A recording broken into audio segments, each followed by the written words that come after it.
Okay, ladies and gentlemen. Good evening, ladies and gentlemen, members of the public, and welcome all councillors here tonight on Thursday, 3rd of March for our main budget meeting here at Matlock. So I'll start with apologies, please.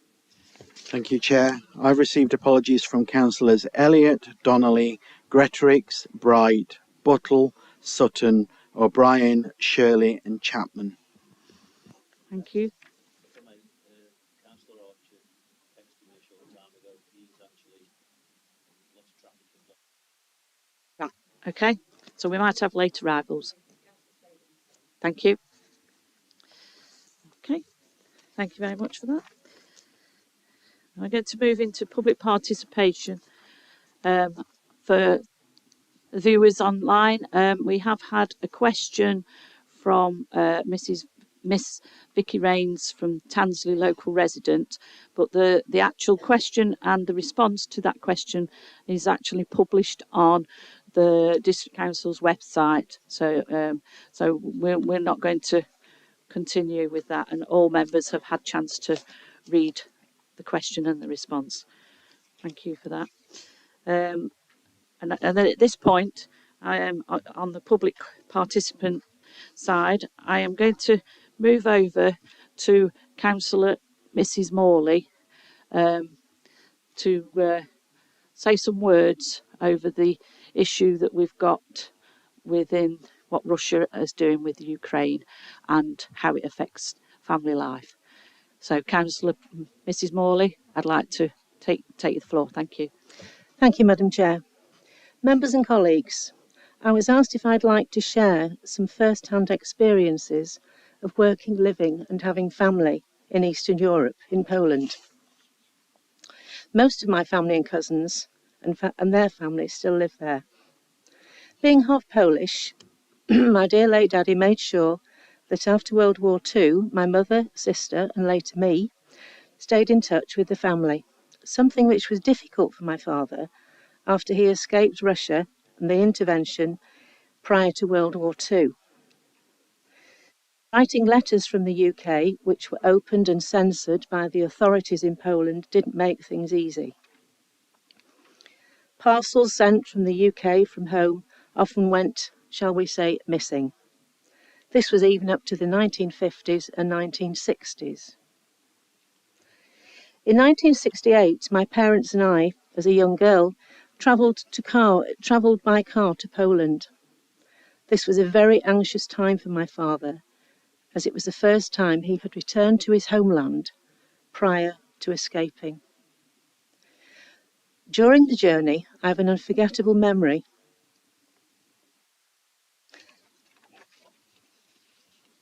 of arriving at the East German border.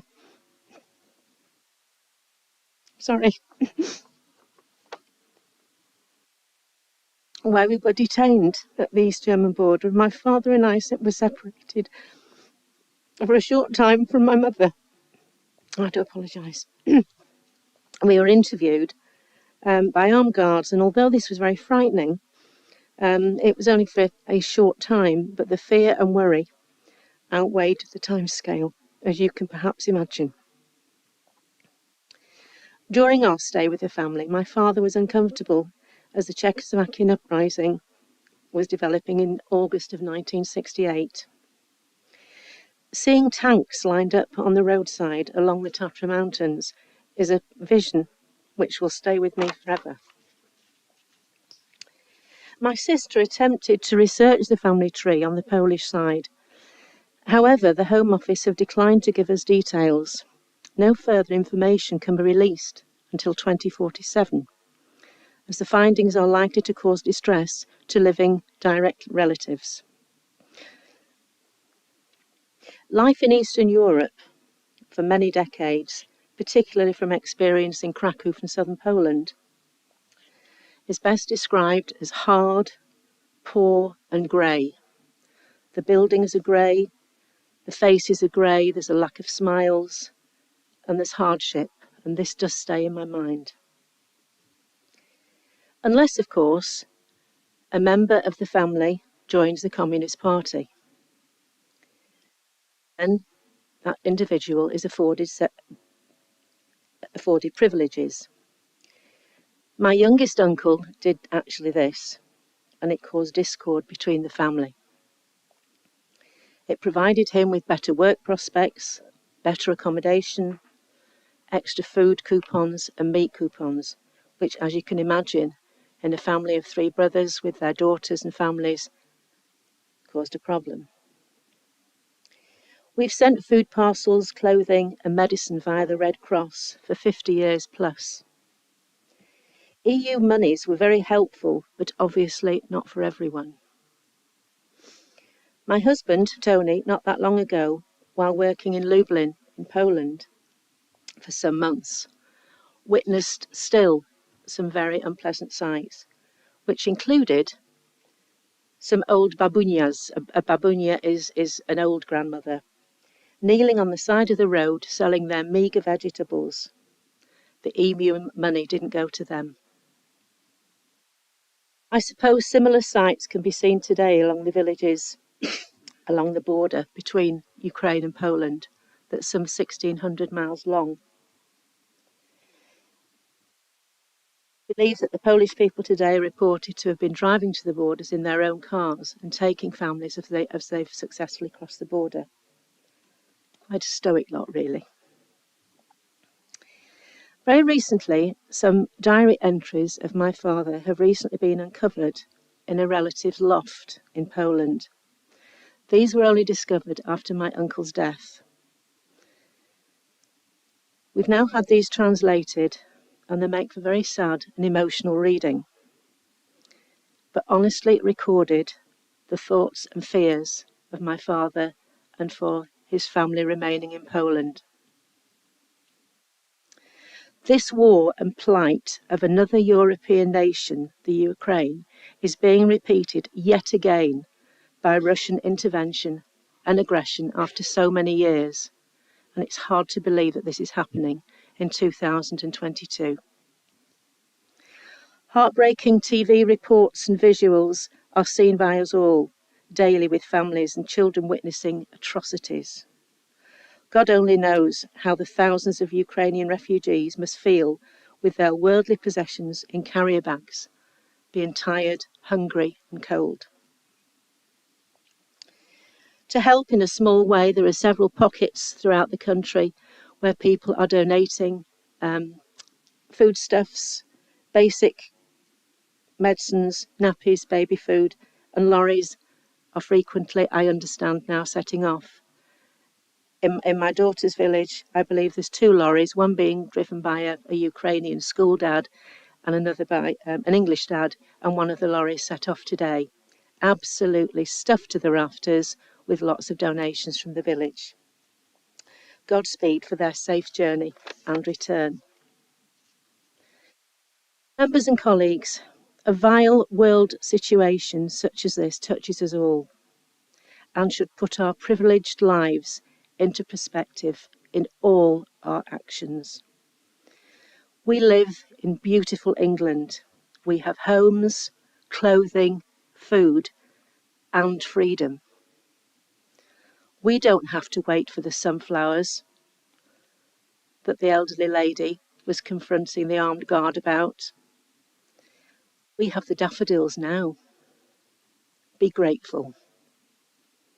Thank you, Madam Chair.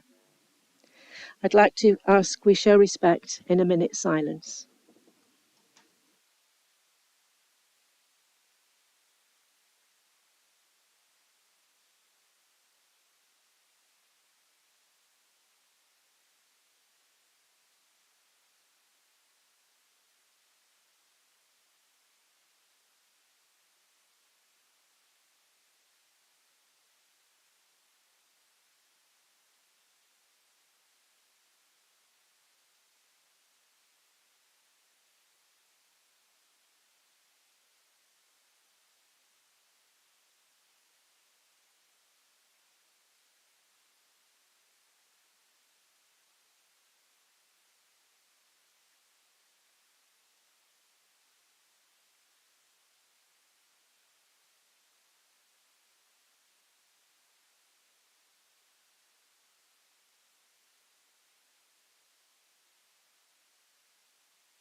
just like to thank Councillor Morley for sharing her personal plight within the situation. And none of us, I don't believe, could imagine what, unfortunately, the Ukrainians are going through at this moment in time. But our thoughts and prayers are with them. Thank you.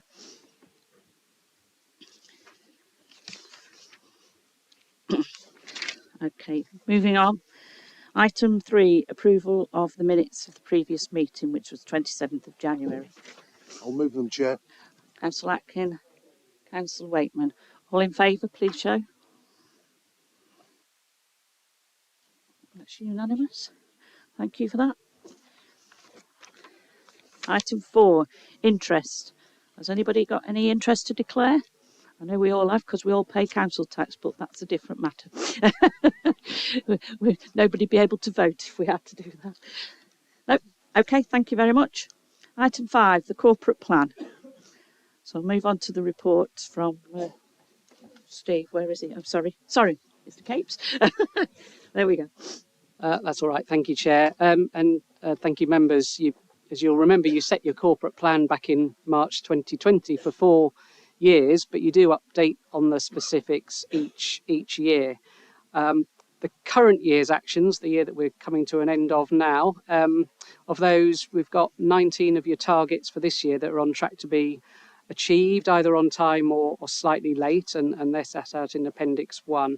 They have been impacted, as you might guess, by the pandemic, but nevertheless, there's still very good performance there. That includes work on decarbonisation, on green flags, and on business grants.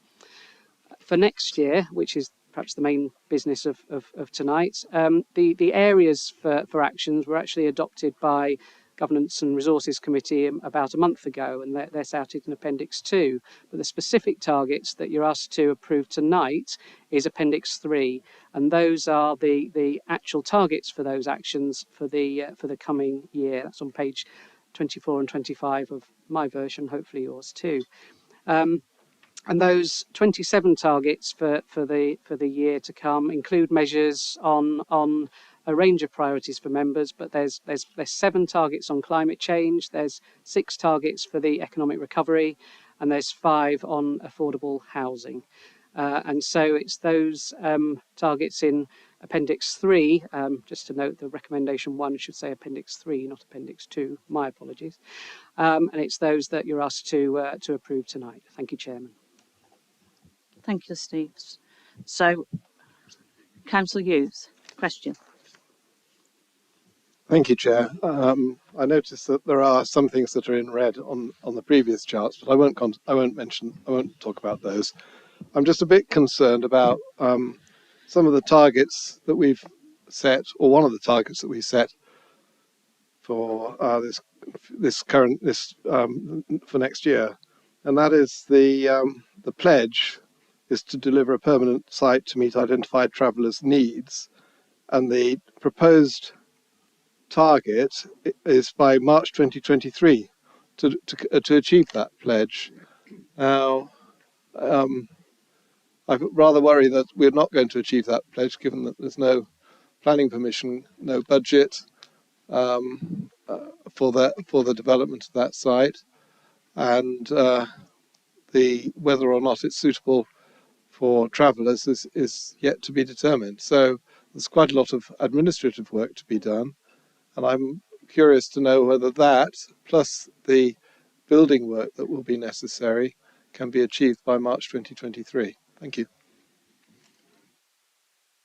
Give a quick answer to that, Chairman. I mean, an update on progress is actually in Appendix 1 at the moment, which talks about waiting for some responses back from consultants, but it is indeed our target to deliver that within the financial year if possible. I would note that originally we were going to try and have a travellers' site by March 2022, that there was the proposal for a temporary travellers' site and a permanent site, both of which were passed, both of which were the same site, and neither has been achieved. So fortunately, the travellers that would be on that site are housed quite comfortably at the moment on other sites in the district. And I'm pleased that they are able to be housed on those sites, because to house them anywhere else would be very unfortunate.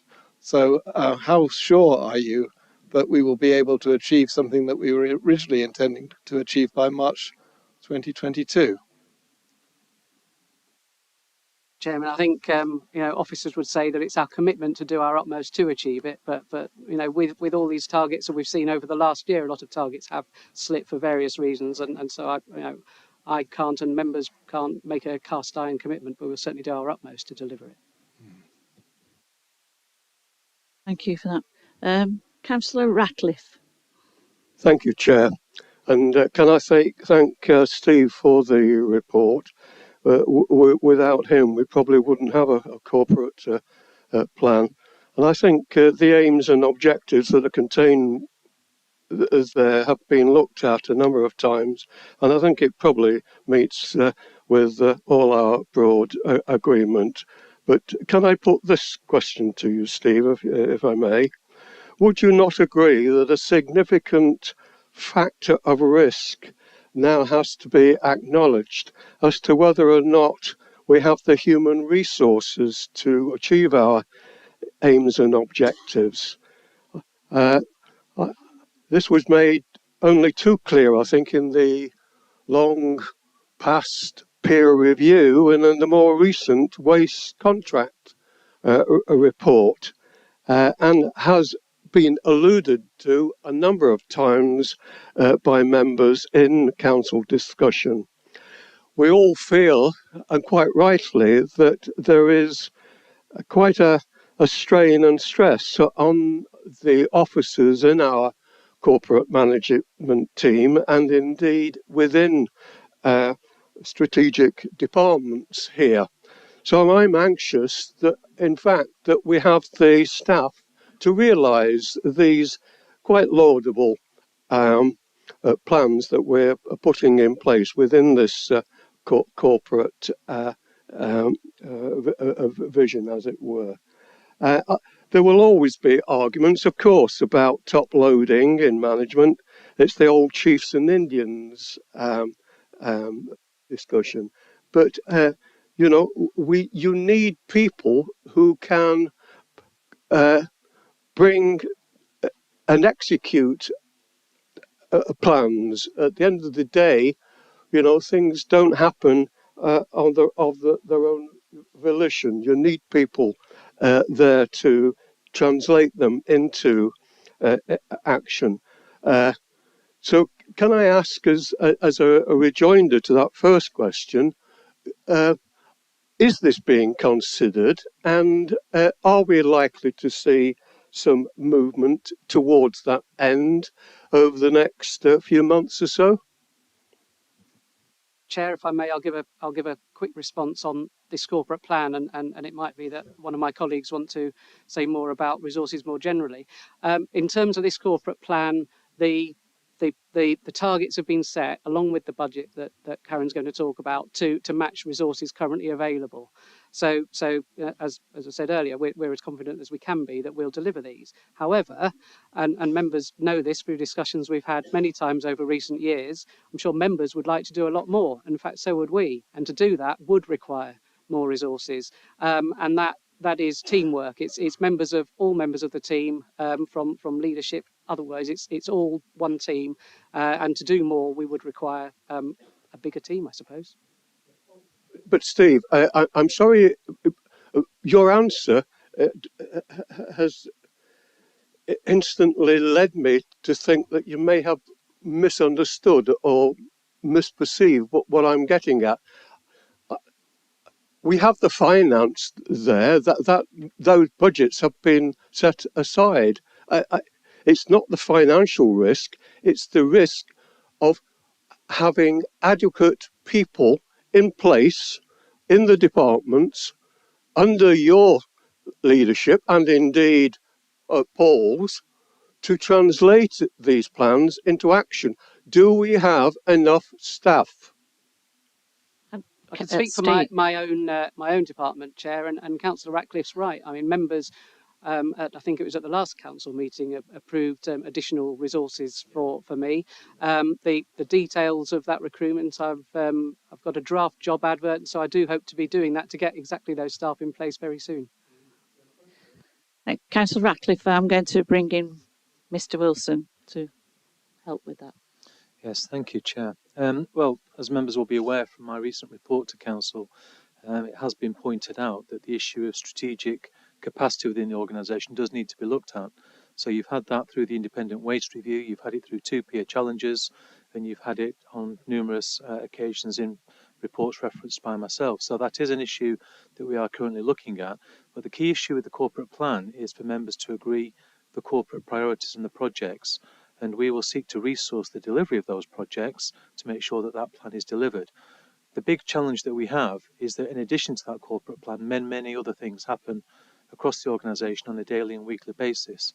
And that really does stretch capacity, not just at the strategic level, but all the way throughout the organisation. So, clearly we do need to be careful how we utilise our resource, but members can expect reports coming forward in the not too distant future to look at those issues in particular. Thank you. Councillor Flitter. Thank you, Chair. Well, there's not too much to say on this corporate plan, because as Steve's already pointed out, it was only a few weeks ago since we sat in GNR and approved this. But there's just 3 minor points I've picked up. That one was on the recycling educational programme, of which I'm really interested in, because all we hear at the moment from the people that collect our waste and recycling is contamination.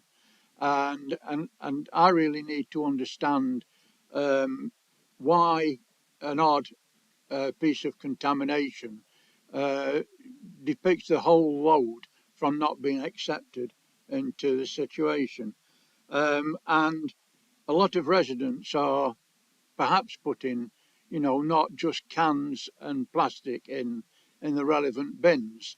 And I think that does need to be portrayed a little more to the public before. Before we get that far, we've got to sort out the waste collection programme so that what we were aiming to get from the public can be actually disposed of. The other thing was, I hope we're not going to label things all the time. We've got within the COVID-19 Remembrance Tree Scheme. Well, who wants to remember COVID? We'll all remember that one way or the other. What I prefer is an area of remembrance or even reflection. And we can find lots of spaces in the Dales where we can actually plant trees, we can tidy up pieces of land, we can make other areas really quiet and tranquil. We've got one in Matlock that we're trying to do, but we could extend around the river and up through the woodlands. And wherever you go through, well, I've been going through quite a lot in Derbyshire, and part of the woodlands are actually designated as peace gardens and tranquil gardens. And I think that's an area which we are, but don't let's label them. And the other thing I'm concerned about is the air quality. And we've had air quality problems in Ashburn. We've got radon again in Matlock in certain parts. But it's the partnerships and the way we go about air quality. They're taking so much time, they're causing delays. How else can we work to actually speed up that process so we can get on top? We've been talking about air quality that I remember since 1995, when we had the Particle 10 problem in Bradwell, for instance. And, we've been talking about air quality ever since. But let's get on top of it and let's try and work smarter on that, please. Thank you. Thank you, Councillor. Don't know if Steve can answer any of those. I can only give one bit of perhaps news on the first point, which is about recycling officers. Members might remember we did have a recycling education officer some years ago who left, and we've recently, I suppose going back to Councillor Ratcliffe's point, we've recently approved recruiting a replacement. In fact, 2, so we'll now be having 2 recycling officers. Thank you. Councillor Purdy. Thank you, Chair. If I may just like to pick up a couple of points around the table. So, Councillor Hughes, I'm extremely frustrated over this issue of Nabil Lane Tansley. The Chief Exec and indeed Rob and Councillor Hobson will confirm that I've pressed this point on several occasions. And I think I have to ask Paul that we get this contractor pinned down to an answer. We need some answers and a date on this. Councillor Ratcliffe, I welcome your concerns about the shortage of council staff and or CLT and or officers. This is something I've been saying since I became leader, and if you remember at one time I even expressed concern for the fact that our chief exec is in a single officer station position. And I'm pleased Steve answered you that we are building Steve's teams up, but I'm now very concerned about Karen's team. There are 4 shortages in that department, and already we're here on the pre-brief this afternoon the pressures that that department is under with the prerequisite from government for this £150 into the council tax, and now it's going to be dealt with, etc. So there's huge pressures, and I think the frustrations are borne about by the pandemic. There's much more as a group we wanted to do, and I did as leader, but you saw the pressures our officers were under, trying to do what they had to do for government and trying to do what they had to do in the day job. Councillor Flitter, I welcome your talk about Remembrance Place. I've had several conversations with the Chief Executive about I would like to see residents who have lost loved ones through COVID have the opportunity to plant a tree somewhere. And Paul told me we've got 2 places in mind, is that correct? So that's on the cards, but I wish it would again move quicker, because I got the paper from County Council the other day that shows Councillor Lewis doing the same thing, planting trees for the remembrance. So I welcome that as well. Air quality, I agree entirely. Frustrating again. We need to strengthen our messages to County Council, and I will do so again, that we've got to get this done quicker, because there's residents on particularly Derby Road, Ashburn, must be worried. And I'd like to finally thank Councillor Michelle Morley for talk tonight. It must have been very emotional for you, Michelle, and you've put everything in perspective. As you now circulated my conversations with Councillor Chris Poll to Derby City Leader, because there's a Ukrainian branch in Derby, and I circulated the fact that they've got an appeal. And I know that the government have set out a message: be careful where you send your monies. But I'm convinced that that Ukrainian appeal down at Derby is genuine. So whatever everybody wants to do, that's up to them, of course. But I think that all we can do is respond and think of those poor people. Thank you, Chair.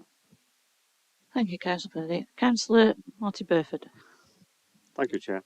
I'm sure, like Councillor Ratcliffe, most of us agree with the corporate plan and the impressive work that Steve Capes has put into producing that on this report tonight. But as he outlines on page 7, 3.4, there are obviously several things that some members have mentioned already that haven't achieved their objectives or the timetable. And one I want to ask about is one I've asked about before, that's the EV charging points. And I think, if I can ask if officers can put some pressure on the County Council and find out when this feasibility study is going to be available, and does he know exactly what this consultation with residents is supposed to comprise?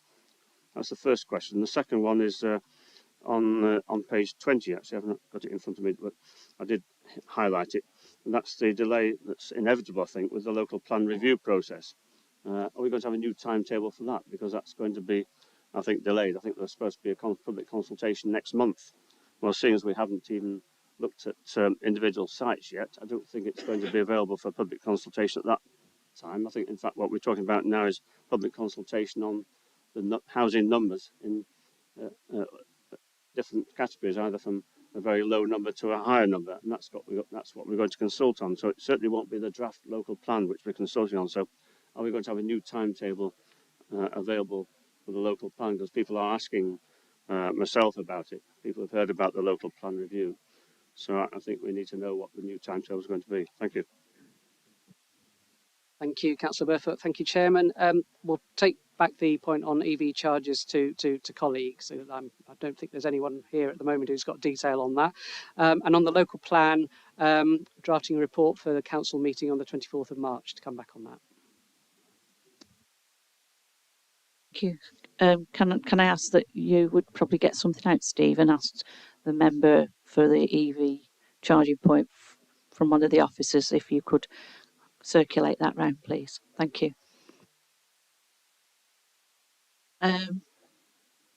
Councillor Archer, thank you. Thank you, Chair. Just following on a bit from things already mentioned to do with the air quality issue. Just a couple of questions about that, and specifically relating to the air quality management area action plan that's just been brought forward for the Buxton Road area of Ashbourne. So first of all, I want to thank the officers for the hard work they put in getting us to this point. It's taken a long time, but we have now got the action plan in place, and as it mentions here in the agenda and in the corporate plan, we've got Derbyshire County Council's action points. But having looked through those, I've got a couple of concerns. Just want to ask the council, the officers about. So there's a big list of potential actions there in Derbyshire County Council's plan, but they don't seem to make any attempt to measure the potential impact on NOx levels. And when you really look at them and what they're proposing, I'm concerned they're not really going to have much of an impact at all. And I'm not sure how the report will be received if it's not trying to measure the likely impact of each one. So I'm concerned that it looks like a lot of measures, a great big long list of things, but I don't really think it's going to have much of an impact on the air quality on Buxton Hill. I'm no expert, but just from looking at it, it doesn't look like it will have a huge impact, and it's not telling us what impact they even think it's going to have. So one question is, what can we actually do in practice to try and put more pressure on Derbyshire County Council to possibly beef that action plan up a bit and try and show what they are, what impact they do think these measures are going to have. It also didn't seem to suggest there was going to be any extra funding in place to develop the action plan, which is also a concern. So is there anything we can do as a district council to try and ensure that Derbyshire County Council perhaps do more, because it is largely going to be down to them to try and sort this out. But also, in addition to that, so that's the first question. Second question is, are there more things that we can do as a council directly to try and improve the air quality there, or do we really think it is going to have to be the county council that will sort that out, or other things that we can do specifically as a council as well, other than pressurising the county council to do things maybe better? Thank you. Chair, thanks to Councillor Archer for those questions.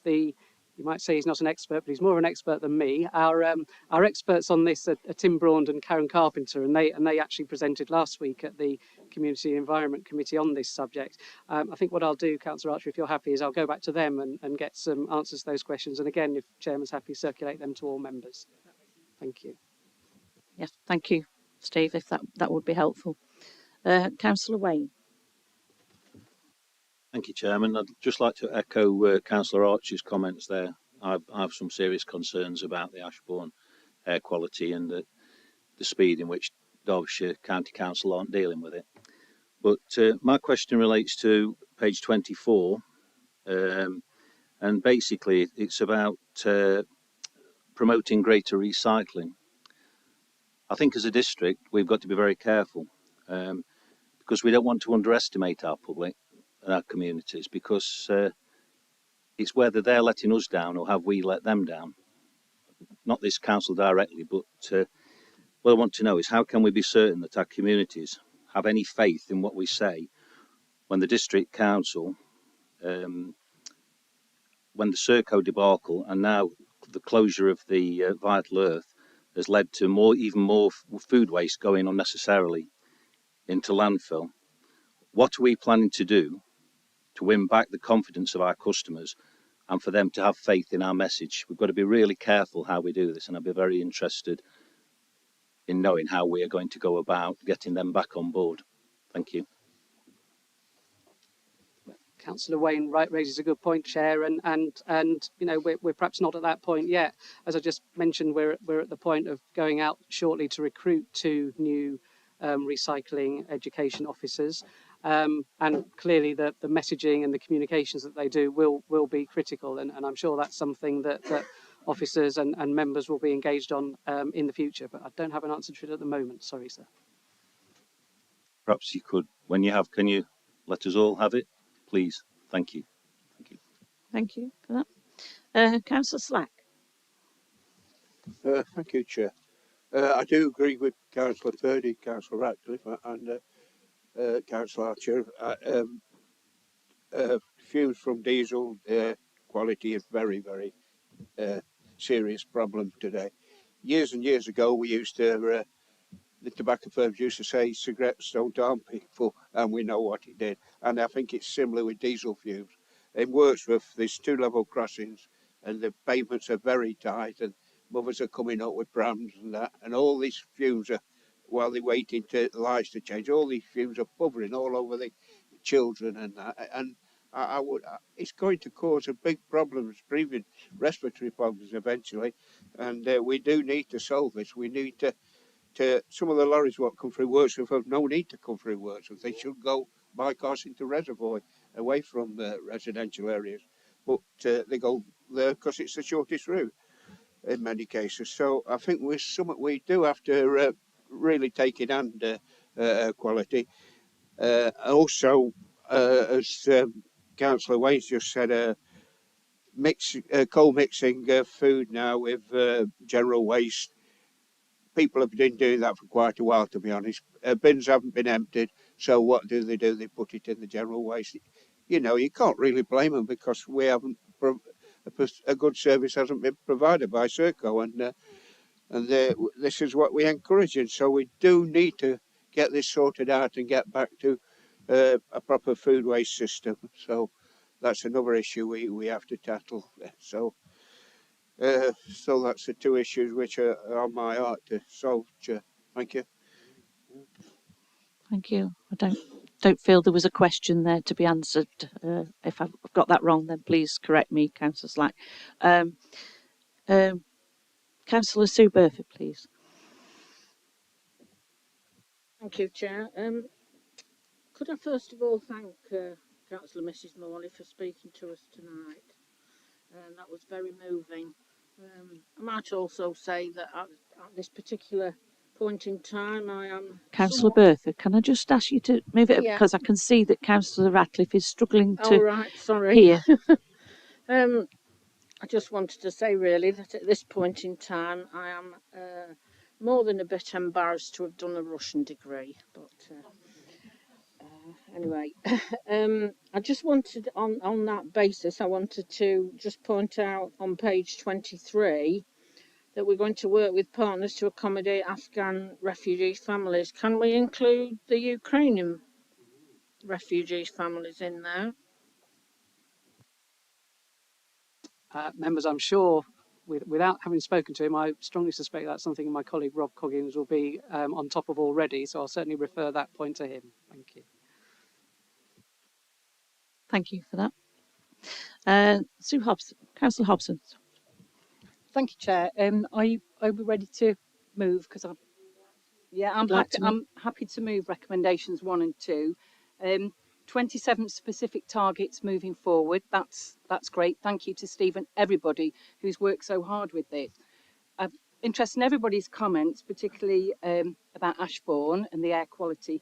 You know, there's some positive things, and we've got some things going off at Ashburn, you know, with the recreation ground, with the business park.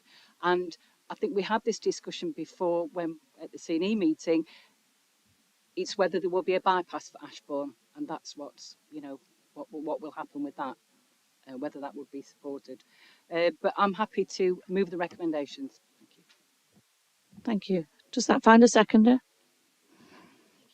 Councillor Finesse, do you wish to make any comments? You're taking on the second. Is there anybody else who would like to make any comments now it has been proposed on the table?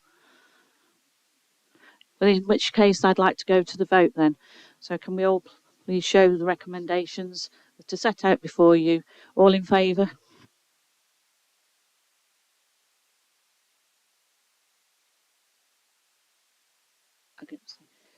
No, I know.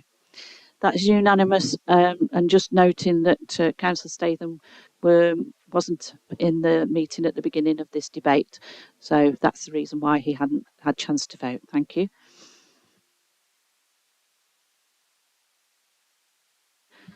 Now moving on to item 6, the council tax. I will hand over to Karen. Thank you. Thank you, Chair. Good evening, members. I hope that this report on the £150 energy bills rebates is self-explanatory, but I can give you some updates. Since I wrote the report, the guidance from the government has been issued on the 23rd of February, more than 2 weeks after they announced it. The guidance sets out matters that billing authorities should address and actions the government expects us to take in relation to scheme eligibility, payment mechanisms, fraud risk management, council tax billing, communication with households, monitoring and reporting. So there's a significant level of resource required to deliver that. The guidance also details allocations to be provided to each authority in March for the council tax rebate and the discretionary fund. So for the council tax rebate, that's for the £150 payments to properties in council tax bands A to D, but not to homes that are unoccupied or second homes. The government's going to reimburse us with the cost of all those payments, and they're giving us an initial grant allocation of just under £3.4 million, which they're going to pay in March, and they expect the payments to be made in April. And we're working hard to try and achieve that. For the discretionary fund, which will be for council taxpayers in bands E to H on low incomes, the government have awarded us a grant allocation of £130,800. And they say that's cash limited, and if we spend above that, we'll have to cover that ourselves. But they do say that any grant that we don't spend, we'll have to repay by the end of November. The government has indicated that they're going to give us a new burdens grant to cover reasonable administrative costs, but they don't know the amount yet. So we're having to implement it without knowing what grant we're going to get. As you know, our Revenues and Benefits Service is delivered by Chesterfield Borough Council, so I'm working closely with staff from the council tax team to look at meeting these very challenging demands. And they've come at a time in the financial year when the finance team are busy with budget setting and preparing for the closure of the accounts, and the council tax team and business rates team are both busy getting ready to prepare the bills after tonight's meeting. So it's our busiest time of year. At the current time, we're going to focus on the £150 rebate for the bands A to D, preparing and doing our best to make the payments in April. The government guidance suggests that we should make a payment of the £150 to each property, not deduct it from someone's council tax, which is actually more complicated for us to deliver, especially because for around 7,000 properties, we don't have direct debit bank details. So we've got to somehow collect all that bank information and make a payment. It'd be much easier to just knock it off somebody's bill. And I know some authorities in Derbyshire are looking at doing that, but that's not in the government guidance.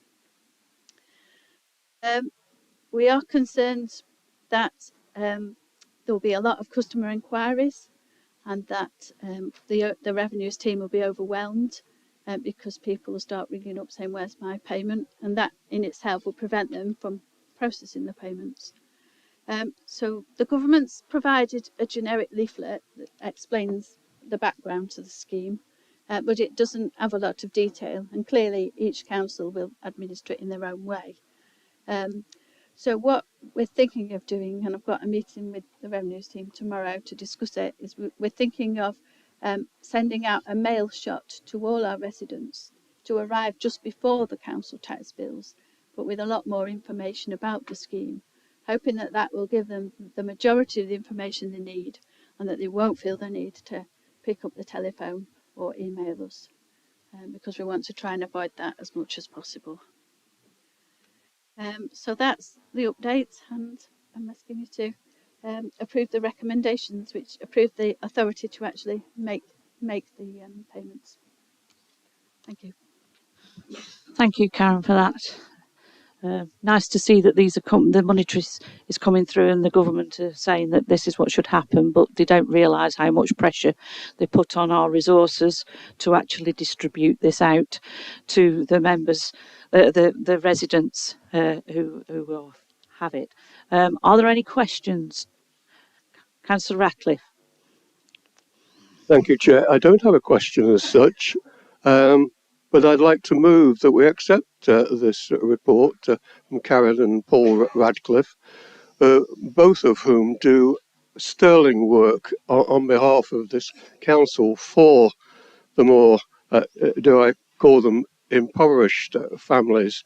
And I am so pleased by paragraph 1.7 that it's not going to impact upon the principal discretionary and council support funding that we operate, that the £150 will be regarded as a separate an additional payment for them, for those families. I mean, my word, I wish it could be more, because there is some real hardship are going to be faced over the coming months, and I may refer to some of that a little later in the evening, but I have no hesitation in saying, you know, Godspeed to the departments that are going to enact this, and let's get that money out there just as soon as possible, particularly for those families that I've just mentioned. I may not need it. I'm in a comfortable pensioner position, but there are many, many for whom this will be something of a support mechanism, I have to say, and I'm pleased by that. Thank you, Councillor Ratcliffe, for that. Councillor Hughes, do you wish to second this? Chair, yes, I wish to second it. Thank you. Thank you. And I'd repeat what Councillor Ratcliffe said.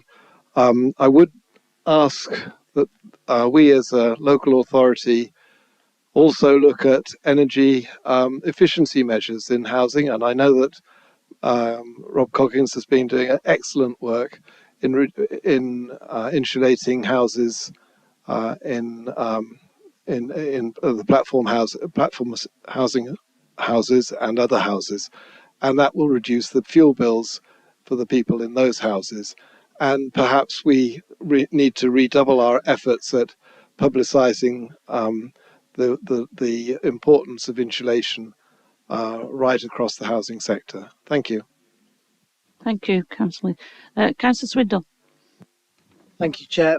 I also echo the comments this will make to those families who are seeing their fuel bills soaring, and this will be very welcome to them. It's a very sort of silly question, maybe, Karen, but why are we sending out a mail shot before the council tax bills go out and not with the council tax bills? Is it a matter of timing? I'm just thinking of this as more work and more cost. I'm just thinking of one shot would be better than two.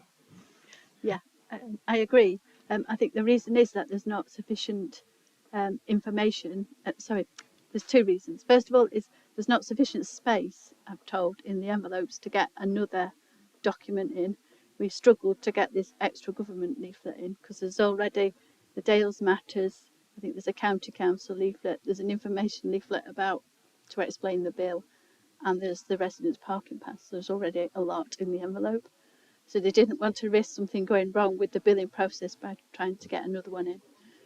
The second reason is the information that has to go in the bills had to be printed and delivered before now, whereas we're still developing this scheme. So it gives us a bit more time to think about what we put in this mail shot if we send one. But I think it's looking likely that we will.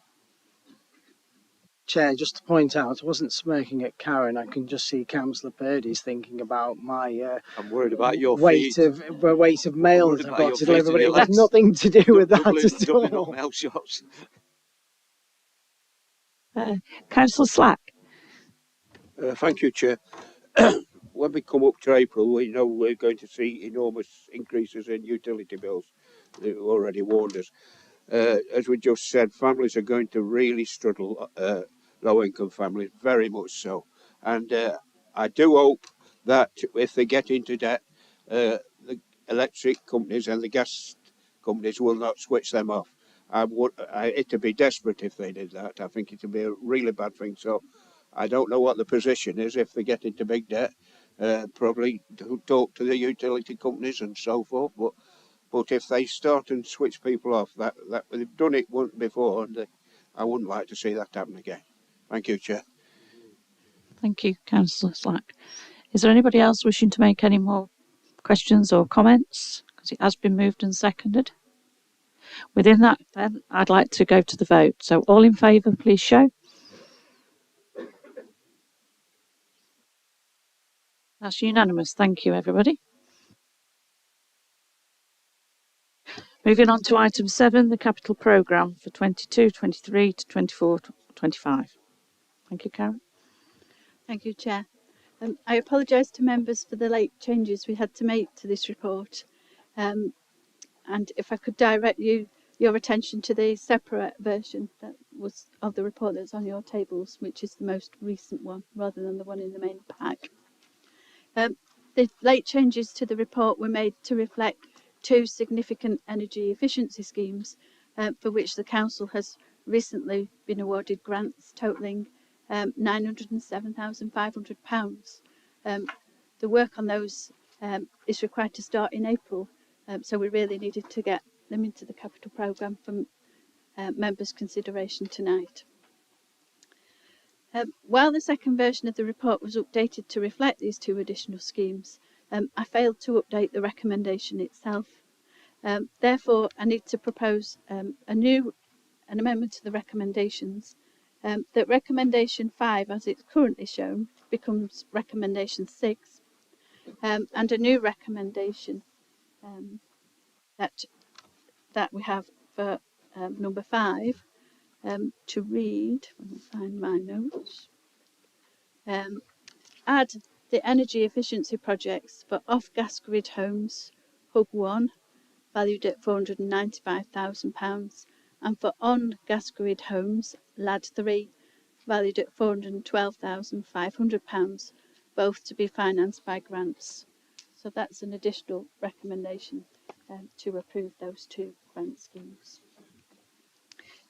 Going through the report, the capital programme is the Council's plan for future spending on capital projects. So this is spending on things like buying or enhancing land, buildings, vehicles or equipment, or on giving grants for those purposes. In this report, I'm asking members to approve the revised capital programme for 21-22 to 24-25, which is shown in Appendix A. The revised programme totals £13.8 million, which is £1.5 million more than the programme that members approved in January. And the reasons for the changes to the programme are set out in the report. Paragraph 2.7 of the report shows the proposed financing, and Appendix B shows the impact on that on Council's reserves. So the programme has been fully financed. And we'll be updating the programme again in July when we report the outturn for the current financial year. Thank you. Thank you, Karen, for that. Councillor Flitter. Thank you, Chair. Well, I've no real problem with the capital programme as it is, but I've been looking at the financing of the programme, and it just concerns me. We talk about the risk element, and one of the areas is the 106 agreements. And I know in the past we've looked at how much we get from 106 agreements and the percentage that we get on that. But what is our collection on that, our collection record? Because I'm quite aware that developers seek not to disperse all their profits on 106 agreements, or are very slow at passing them over.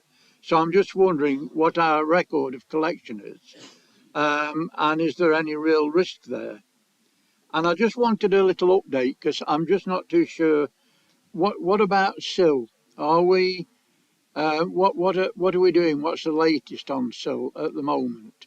And is there any difference in there where we could be picking up any benefits?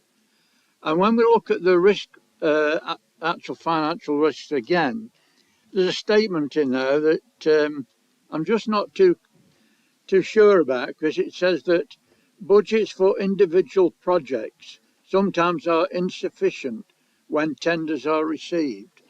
So how do we arrive at these figures in this report? I mean, they can't just be a stab in the dark.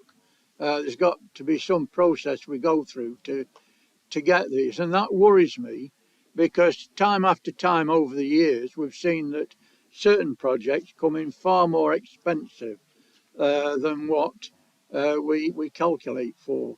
So I'm just wondering how we arrive at those figures, Chair. Carol. Okay, I'll try to take those. Section 106 agreements.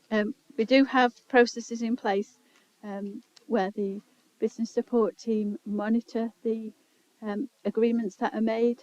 They invoice for the amount when the conditions are met, and then my team collect those invoice and then chase those.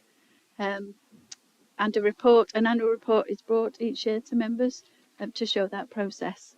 I can't remember offhand the collection rate, but as far as I'm aware, I think we've only ever written off one amount. To reduce the risk from that, we don't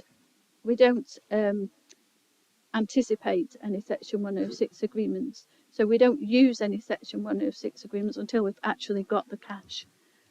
We don't apply it to a scheme, just because it's in an agreement. We wait till we've got the money, so that reduces the risk. I might need to pass over to my colleague in a moment about the SIL. With regard to insufficient amounts in the capital programme for when tenders are received, yeah, that is a risk that I've highlighted. Our officers use their best endeavours to come up with a reasonable estimate. I know that they take soundings from consultants, but until you actually go to the market with a particular scheme, it's very hard to be certain. There are lots of capital projects that come in well under budget as well, so there'll always be some under and some over. Chairman, if I'm just a quick response to the question about SIL or community infrastructure levy, as members will recall, when that was last looked at, when the last local plan was reviewed, it was deemed to be unviable. There wasn't enough value in development in the Derbyshire Dales to generate that. There is an infrastructure and viability appraisal going on as part of the current local plan review, so there'll be an opportunity to consider that again as it moves forward. Councillor Purdy. Good Chair. Karen, can I just pick up the point at point 2, project 636? You're borrowing, I put it loosely, that term from the Matlock to Roseley railway line, repairs and maintenance. That's not going to be any detriment to the Matlock to Roseley railway line, is it? I presume that Mike Goldsworthy was involved in that decision, and he must have sufficient underspend in that budget. Email. Thank you. Councillor David Hughes. Thank you. Thank you, Chair. It's another question about the Nabhall Lane Travellers site. There's no budget in here for development of the site. Therefore, it is a risk to the council because we're going to have to take it. Have you evaluated the risk, Karen, to the council's finances from the development of the Nabhall Lane site, which is due to be completed, as Steve tells us, by March 2023? Well, I can't really evaluate the risk till I've got a more definite indication of the likely cost. And at the moment, we're still waiting for feasibility studies before we can go on to the next stage to get a cost. What I can tell you is, if you look at Appendix B to this report, it does show the balances that available in reserves. You can see that in capital receipts, we've got £500,000 still available. In capital programme reserve, there's another 300,000. So those are the types of things we would look at.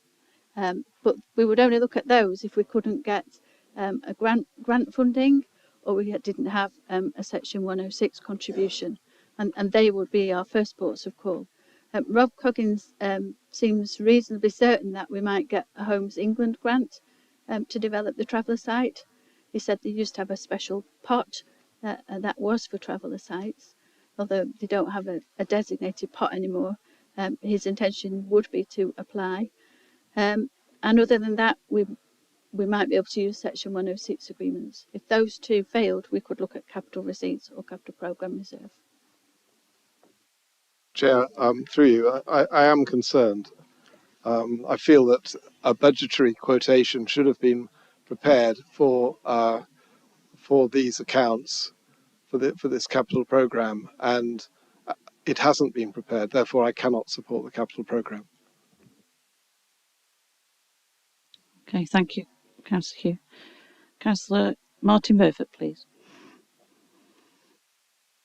Thank you, Chair. Yes, I've got several questions. First of all, resurfacing of paths in Hawley's Park. I must confess that's now 36,000 rather than 30,000, thanks to me, because I did suggest to Mike Galsworthy that while the footbridge was closed, the paths through the so-called Century Garden should be resurfaced. That has now been done, and it looks fantastic, but what it does is show up the rather meagre and uninteresting planting that are supposed to be impressive for visually impaired people particularly, and it does need some attention, so I'm wondering if that can be addressed.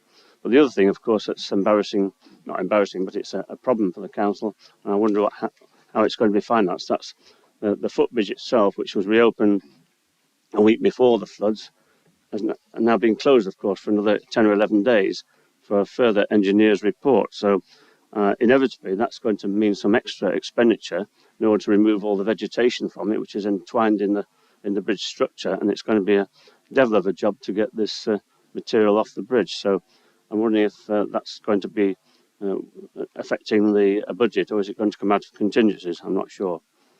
Do you want to answer them one at a time, Karen? If you can. Well, the paths in Hawley's Park,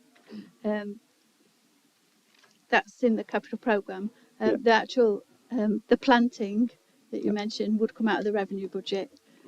So I'm assuming that would just be absorbed. With regard to the footbridge repairs, one of the recommendations on recommendation 1 of this report asked for an extra £6,000 there, which must be the £6,000 that you refer to. That's right. And if you look in Appendix A, on the final page of that, we've got Matlock Hawley's Park footbridge refurbishment, £45,000 planned, and it's to be financed from capital receipts reserve. But will that include the now additional work that's going to be required because of the floods 10 days ago? That is a question I'm wondering about, really. I haven't heard anything from Mike Goldsworthy to say whether they'll require an addition. Right. Okay, thank you. Second question is Harrison Way resurfacing. It's going back to what Councillor Purdy said in a way. I was a bit, I can refer to it, I was a bit perplexed by about the revenue budget for Matlock to Roseley Railway Line repairs and maintenance budget. Now, what exactly is that? Because does this council actually maintain the, what area does this council actually maintain and pay for maintenance and repairs to? Is it the actual railway line, or is it the footway, the cycleway? Yeah. I believe that the council owns the land Matlock to the Roseley railway line. Yeah. So we've got responsibility to maintain the footpath. The footpath. Oh right, yes, right. Very good. Through the chair, Martin, I do believe we have some involvement with the Dollydale railway station as well. Right. Okay. Thank you. Yeah. Okay. Next question is resurfacing of paths in the Dimple playing fields. That is now, I believe, going to be 22-23. So I'm hoping it's going to be done fairly, during favourable weather this spring, if possible, or certainly in the next few months while while the conditions are dry. But can I also refer to the need for funding for the purchase and installation of play equipment to replace those that have been lost? Because half the play area, which is very, very popular on the Dimple fields, has been removed by this council and it's been fenced off. And I think a lot of parents, with young children particularly, are concerned that come the spring and better weather, when their children want to play there, there'll be very little for them to play on. So I could do with an assurance about the timing of that. I understand that it's going to be financed through Section 106 payments, but I'm not certain about that. So if that's the case, I'd like to know when that's likely to be forthcoming. I'm sorry, Councillor Barefoot, I don't have the details of that scheme, but I'll refer your question to Ashley Watts. The final thing is about the station house in Matlock. I'm rather staggered by the high cost of this, 104,000 for refurbishment. I think myself and one or two colleagues in Matlock are rather concerned about that, and I wonder if perhaps we need to look at that again and wonder whether it'd be better either to sell the house altogether or to refurbish it for a different purpose, for instance, an information office or something like that, because it could be quite useful for either of those purposes. I think as a council dwelling, it's not really in the right place and the right size or structure of building for that purpose. So I think that should be looked at again, but perhaps Rob Coggins can have discussions with Matlock members about that. Thank you.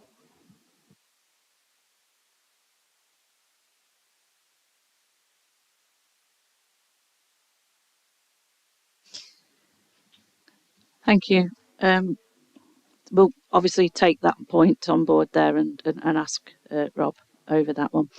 Councillor Wayne, thank you. Sorry, that was quick. Thank you. I'm just looking here at item 624 in relation to the potential purchase of land at Longcliffe, and I noticed that it was one of the questions that was on earlier. I'm just wondering, is it something, this £250,000 from Capital Receipts Reserve, and the response to the initial question was the purchase of land at Longcliffe is for economic development purposes with the aim of providing additional employment sites for the Derbyshire Dales. Are these going to be businesses that I'd like to know, if I'm allowed to know, how many businesses we're looking at, what could fit on the land, and are we going to get rent from the land, or is it going to be other businesses that we're not going to have any income from? Thank you. Chairman, I'll answer that as best I can because it was my original request last year that this did go into the capital programme, and that in terms of the numbers of businesses and the square meterage, I can't say off the top of my head, but the intention, certainly Councillor Wayne through you, Chair, is that would be for business units that the council would then rent out for businesses and get some income from. Thank you.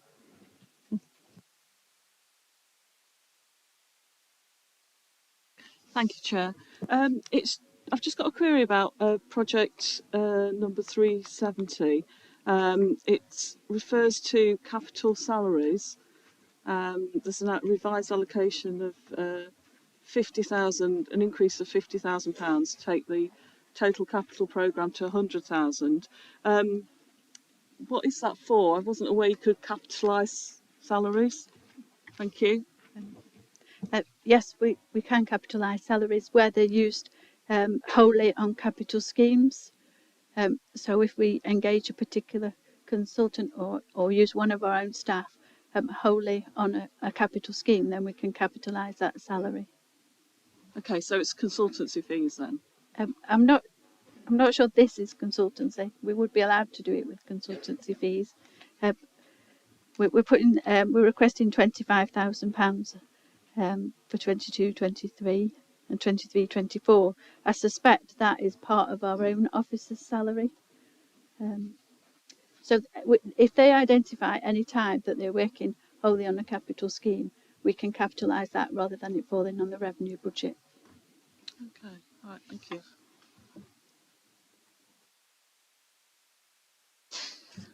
you. Councillor Archer, please. Thank you, Chair. Two quick questions. I'm sorry if these are stupid questions, they may well be.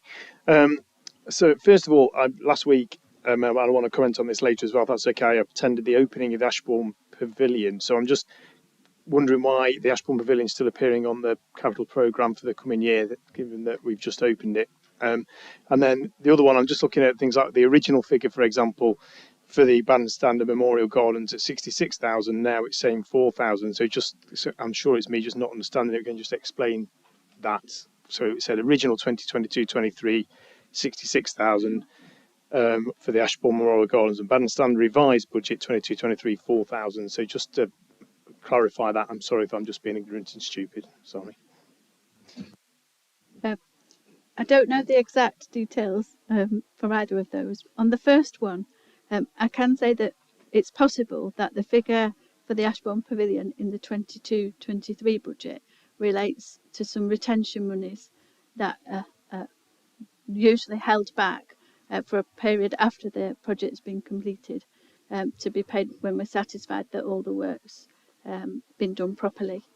And I do remember Mike Goldsworthy telling me that even though they'd opened it, it wasn't actually 100% complete. So I'm just guessing that that's what's happened there. And I'm sorry, I can't answer you on the Memorial Gardens. I'll have to ask Tim Brond or Mike to send you a response on that one. Thank you for that. I've got no other people asking questions. Councillor, did you wish to ask a question, Councillor Flitter? Yes, I did, Chair. Thank you. Sorry, I obviously didn't catch your eye this time. No, I wasn't. I mean, I'd done my piece, but it was just on Steve's reply to Councillor Wayne on Longcliffe. I was under the impression that the land in question at Longcliffe, the council had an interest of its own on that site. Is that no longer the case?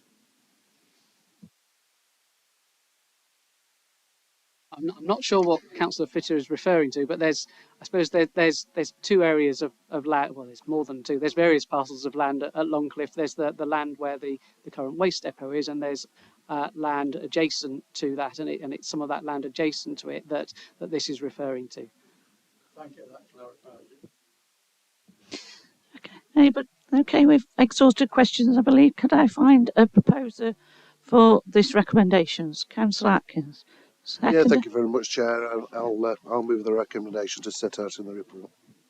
Thank you. Find a seconder. Councillor Wakeman, thank you. Would you like to make any comments? Thank you. Councillor Fitzherbert.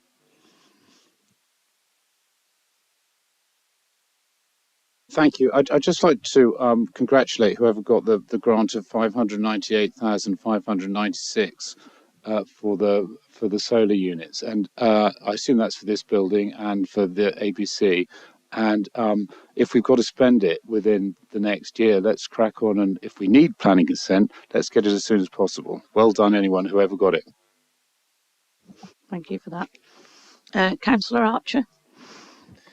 Thank you, Chair. Just a few quick comments really on one or two things that appear. So first of all, the Pavilion Project, as I mentioned, I and other councillors of Ashburn as well visited the pavilion that opened last week, and I just wanted to say a massive thank you really to all the officers involved in working with a highly motivated community group who did a brilliant job of pulling that all together with support from the council. And it's a really fantastic example of what can be achieved with a well-organised, highly motivated community group working alongside council officers. And to say it is a huge improvement on what we had before is a massive understatement. It is now a fantastic facility that the town and district can be proud of, rather than something that really made me hold my head in shame previously. So it's a fantastic improvement for the town. So thank you to all the officers who worked with that community group to get that done.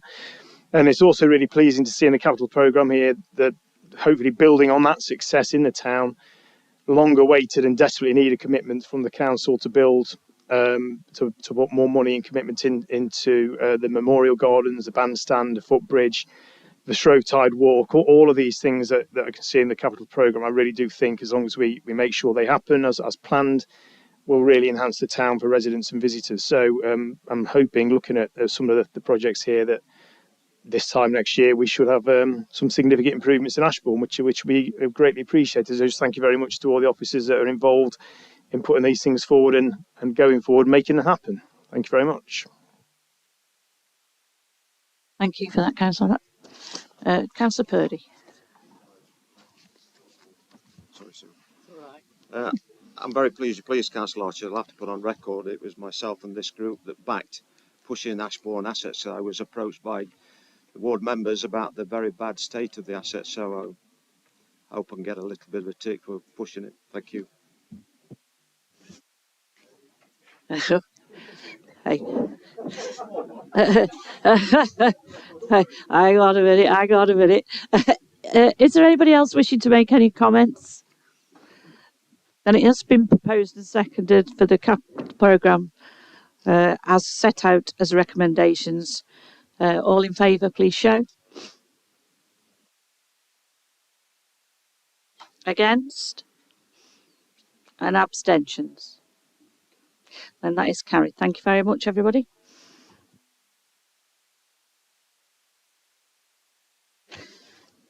Now move on to the Revenue Budget and Service Plan 22-23. Again, Karen, thank you. Thank you, Chair. So this report covers revenue spending proposals. So revenue spending relates to day-to-day running costs incurred in providing services. The Council's got a statutory duty to set a balanced budget, and you'll see later that this report does recommend a balanced budget. Section 1 of the report explains the process for preparing the revenue budget, and it shows the links to the corporate plan priorities that you've heard about earlier and the development of service plans. So it's an integrated process where we develop the budgets and the service plans alongside each other, so that the plans set out in the service plans are fully costed and supported by the finance. The service plans were circulated with the agenda for members' consideration. Section 2 of the report sets out the details of the local government finance settlement for the council for 22-23. I had circulated these to members earlier, but just included them in the report for completeness. As the report says, and members might remember, the settlement for 22-23 turned out to be much higher than we'd anticipated in our medium-term financial plan. But the disappointing thing with it was that it was just for a one-year period only for 22-23, and we still have the uncertainties relating to future years' government funding, and I'll return to that subject in a bit. Section 3 of the report shows the proposed budget and council tax requirement for 22-23. As I said, the budget's been balanced after the transfer of £1.7 million from reserves. And members can see, if you look in Appendix 5, the reserves that we've used. Some of them were for particular purposes. And you can see in Appendix 6 the forecast balances at the 31st of March 2023 after those reserves have been used for both revenue and capital expenditure. The table in paragraph 3.2 of the report shows the district council element of the council tax requirement. It excludes parish precepts, and it shows that that's increased by £253,000 from the current year. The main changes are set out in Appendix 4, and in Table 4 of the report you can see the more significant variances.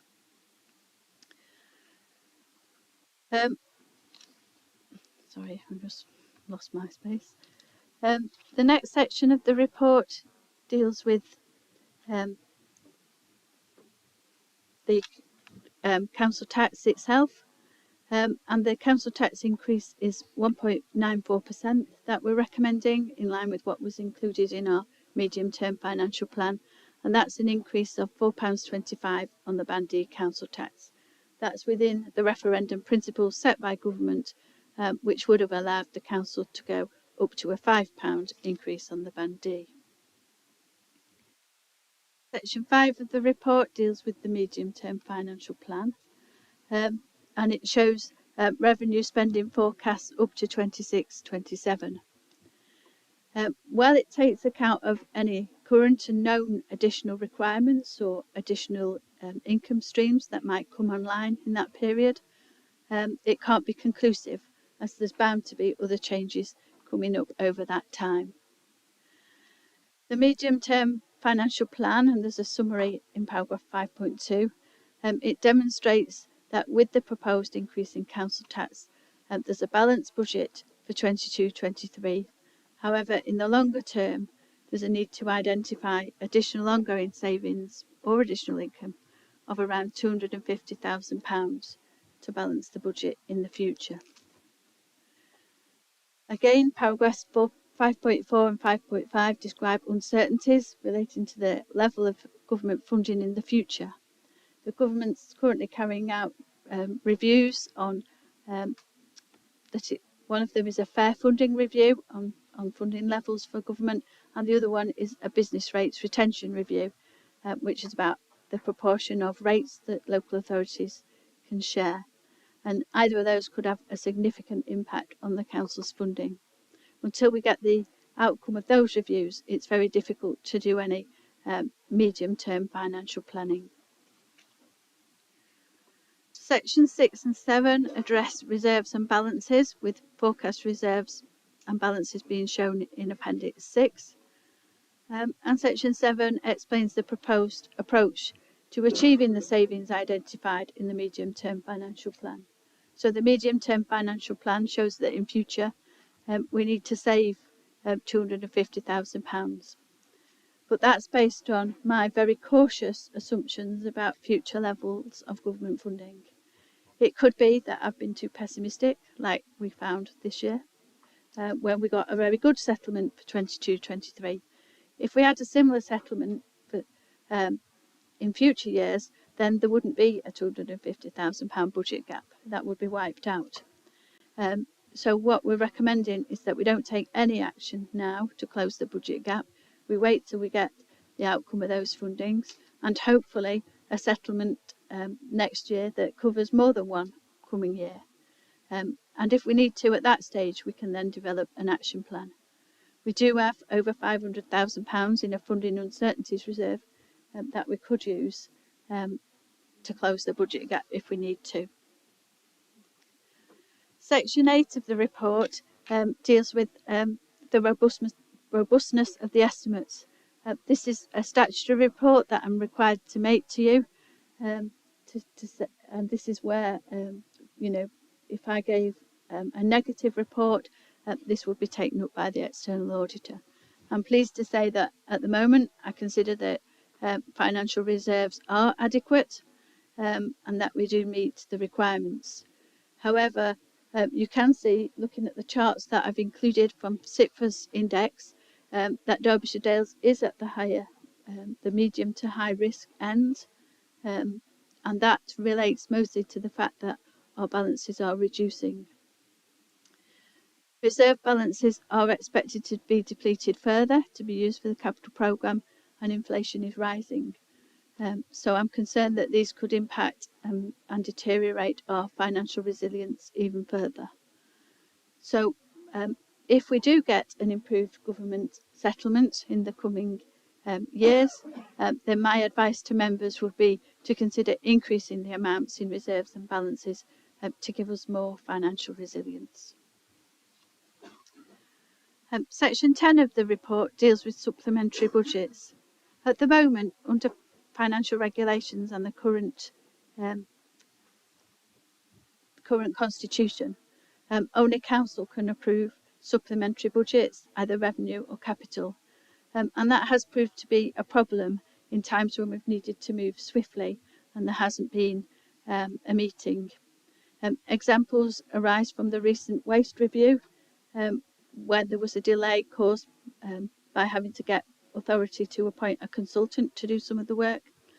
And also other examples relate to the grant funding that we're receiving.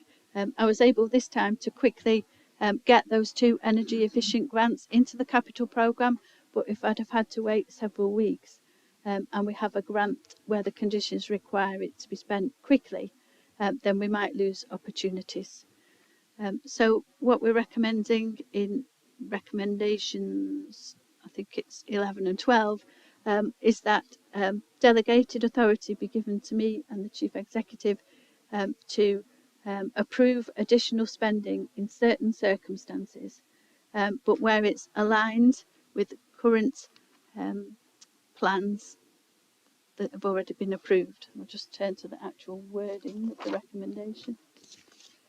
So it's where the spending is in advancement of an approved policy position or project or in accordance with a specific committee or council decision. So it wouldn't be something totally new. It would be something that where the council's already approved a policy, but we have insufficient detail, insufficient budgets approved to deliver on that. We don't expect it to be used a great deal, but we feel we do need to have a bit more flexibility to deal with decisions that are now required to be made much more promptly. I do need to ask members to update recommendation 13 in your pack that starts that subject to 11 being approved. It should actually be that subject to 12 being approved. Section 11 of the report shows the town and parish council precepts. These have to be shown as part of the district council's spending requirements. The total of those has increased by 3.7% in this year. In the coming year. And finally, section 12 of the report deals with consultation. We have carried out a budget consultation exercise. Again, I remember last year that members were disappointed with the response. And this year the response was even more disappointing. We only had 6 responses. Those have been circulated in the papers on your tables. So I will be working with colleagues from other departments to decide how we can better engage with the public in the future to seek their views on how we should be spending. That's it. Thank you. Thank you very much for that comprehensive report, Karen. Councillor Flitter. Thank you, Chair. Well, I've got a couple of questions, but I have to give my thanks to Karen for sterling work that her and her team have done to keep us on the straight and narrow for a number of years. I had quite a few concerns, and she's allayed those fears. And mainly, my questions were around recommendation 9 that talked about the funding gap, and noting that most of the monies that come from government are earmarked, and I'm not sure what services could be affected if that review was not favourable. And she was keen on pointing out that she was a pessimist, and that has worked well for us, I think, over the years. And I also talked about reporting to us, but I am concerned about if we don't get a favourable review, but how that is to be used is a point of concern. The other question I had, Chair, is that this has been brought up by Councillor Ratcliffe, because I'm concerned, and I want to ask the CEO if he thinks that there is adequate financing within this budget for addressing the capability of this council. Now we've heard that there are 4 vacancies, and Karen also pointed that out to me earlier, but she also pointed out that it's not easy to recruit. There are not the staff there to recruit. So that indicates to me that the monies that are in the budget, is that going to be sufficient? Because and how are we going to fill these roles? Because I don't want to come back in a year's time and find our chief officers are still stressed, because our chief officers at the moment are too operational and they should be strategic. And we have to eliminate some of that stress. So I'm anxious that there is enough money in this budget to do what we want to do. Thank you, Chair. Thank you. Karen, would you like to elaborate, and then I'll bring Paul in? In terms of if we don't get a favourable settlement, I think the only thing we can do is to wait and see just how bad that or how good that is. As I said, we have got £500,000 in the funding uncertainties reserve set aside for that reason, to buy us hopefully enough time where we could develop a plan to see what we would have to do to balance the budget going forward. I mean, as you know, we've already made significant savings. I think it's something like £2.7 million worth of savings we made a few years ago, and it is hard to know where we would go from here. So I am hoping that the government maintain the type of settlement that we got this year, but we can only wait and see. And I'll pass on to Paul to talk about the second. Before Paul comes in, would that then come back to this council to make those decisions? Well, normally with that type of thing, what we would do would be the corporate leadership team would work with senior managers to develop a savings plan, and then we would bring that to members to approve. Yes, thank you, Chair. Well, Councillor Flitter's raised a very perceptive question, because literally about 10 minutes before this meeting, Councillor Purdy passed me a piece of research which has just been undertaken by APSI on skill shortages and workforce capacity in local government. And just quickly flicking through the findings of this, 80% of those authorities surveyed said that they're having trouble recruiting and retaining staff.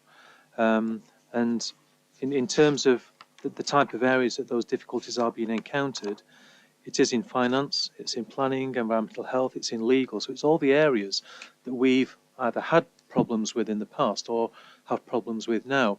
And Karen's absolutely right. We've been carrying a number of vacancies within her team for a little while now. In some cases, we've been out 2 and 3 times to try and attract candidates.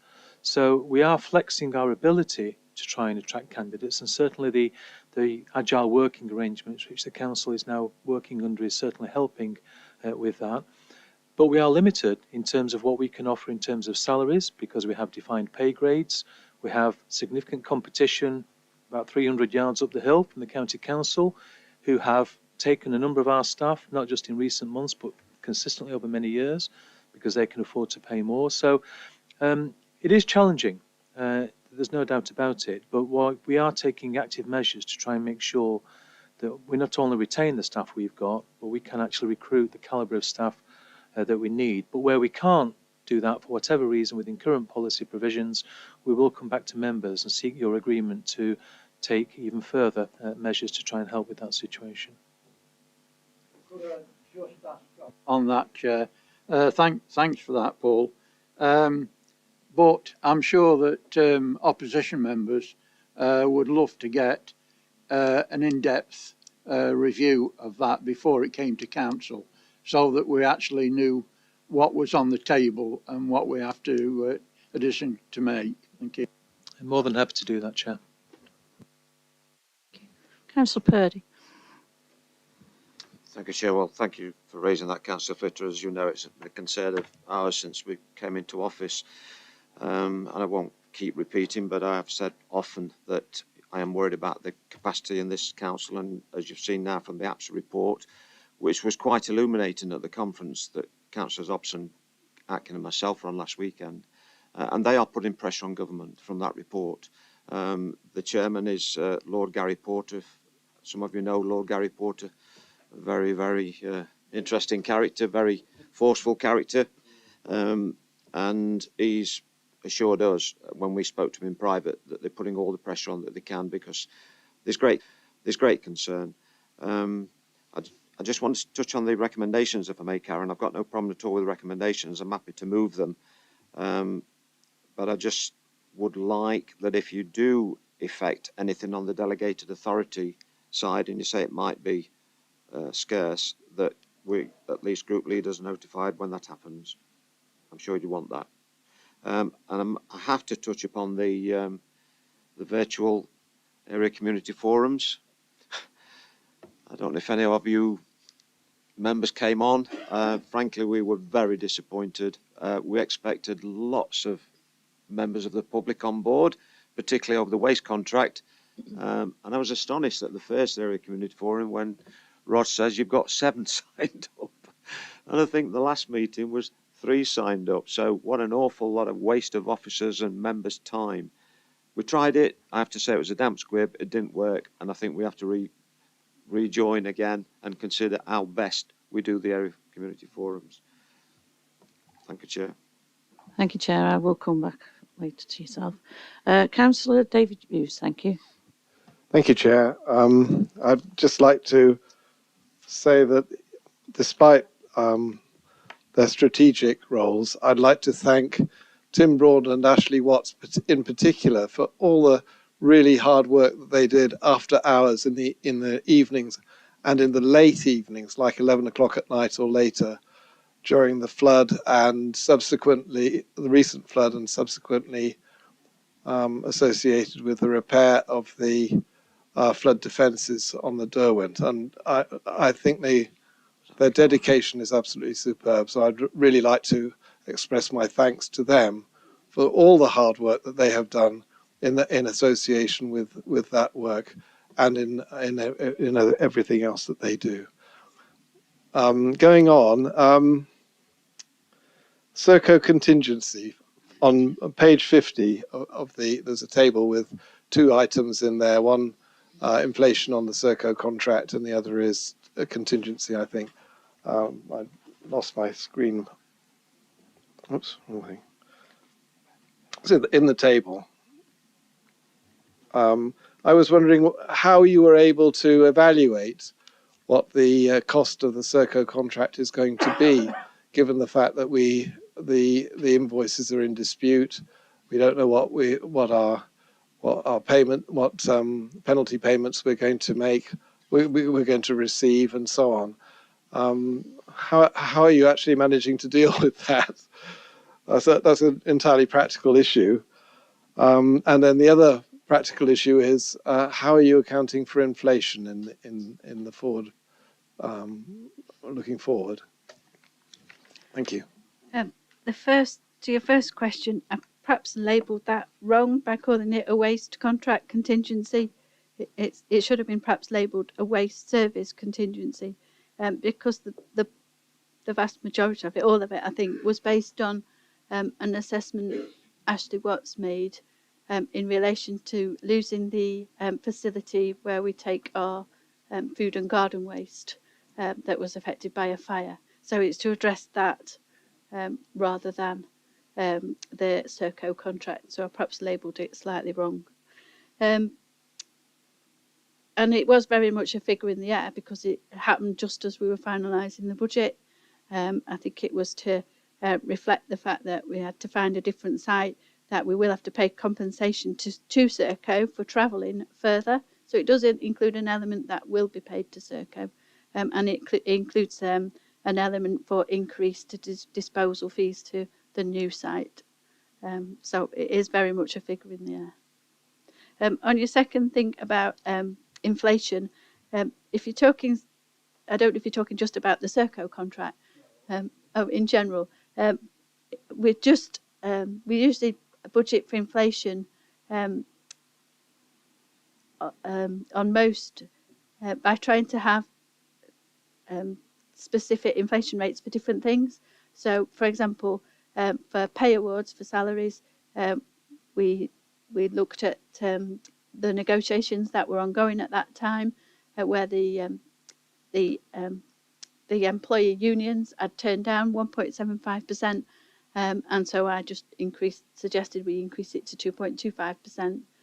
We've actually found out today that they've settled at 1.75%, so we have got a bit of leeway there, a bit of budgeting over.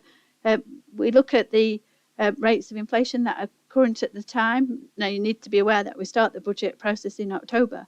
So when we did start the budget process, inflation rates were a lot lower than they are now.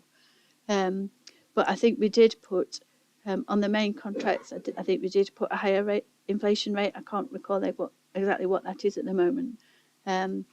We don't apply inflation to everything. We don't apply inflation to things like general expenses, subscriptions and so on, because it's a kind of inbuilt efficiency measure to try and get people to stay within those. But if budget holders can give us a good reason why they need us to apply inflation to their budget, then we will do. So it's quite a detailed process. We look at inflation on fees and charges as well. But it's not as simple as just adding 2 or 3% or something. Thank you very much.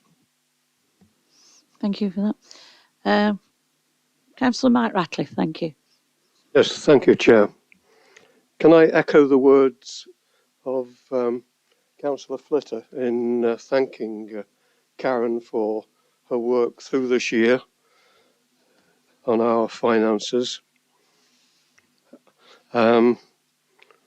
We say this time and time again, but without an officer of her quality looking after this council's revenue, etc., we might not be in the position that we are. I'm going to be a little bit contentious. Maybe I'll ruffle some feathers, but no matter.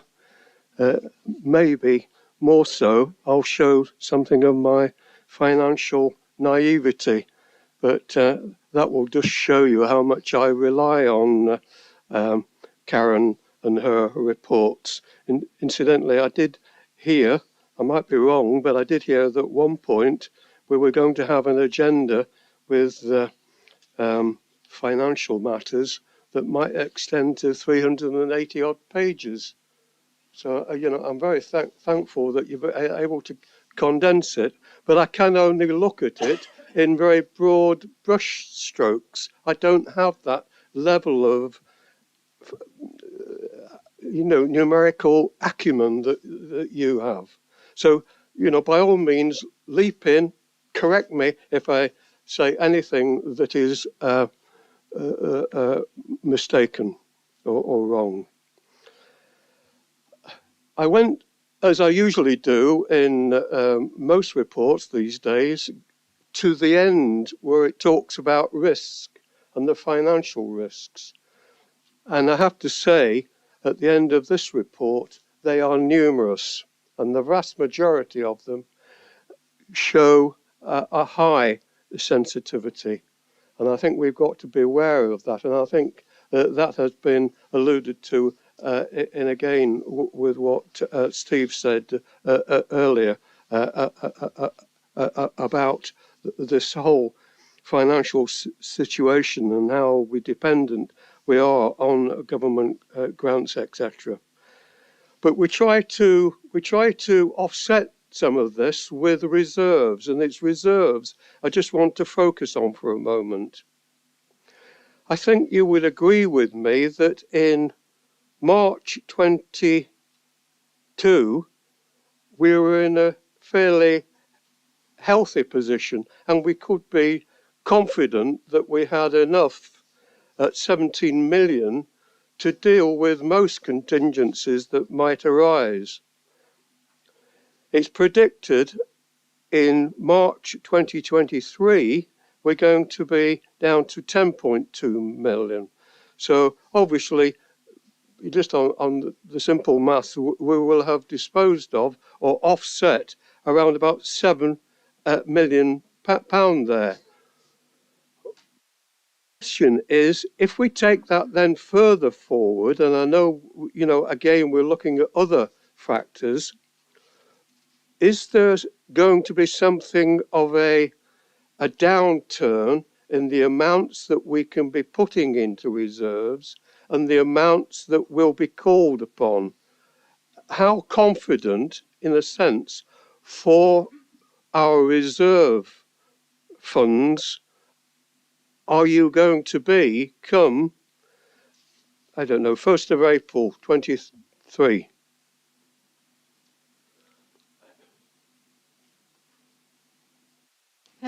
I'm reasonably confident with the forecast at 1st of April 2023, assuming that the capital programme goes ahead as planned and it doesn't slip.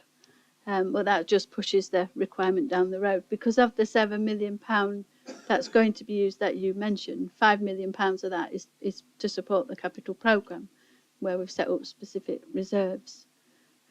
So if we don't carry out the capital programme, or if it is delayed, then the balance is at 31st of March 2023 will actually be higher. And that's what's historically has happened. I keep saying, oh, we're using all the balances up, but then we don't. The capital programme gets delayed and delayed. We have done some work looking at the impact on reserves, and they do get more and more depleted as time goes on, which was why I made the comment that if we do get a better financial settlement, then one of the first things I'll be asking you to look at is putting more money into reserves. First of all, into reserves like the general reserve, and the working balance, where we currently have a total of £2 million. I'll be asking you to consider whether we should increase that to maybe £3 million, because if you look at our net revenue expenditure, which is around £11 million, then £2 million, is only 20% of that, and it's not a lot in those terms.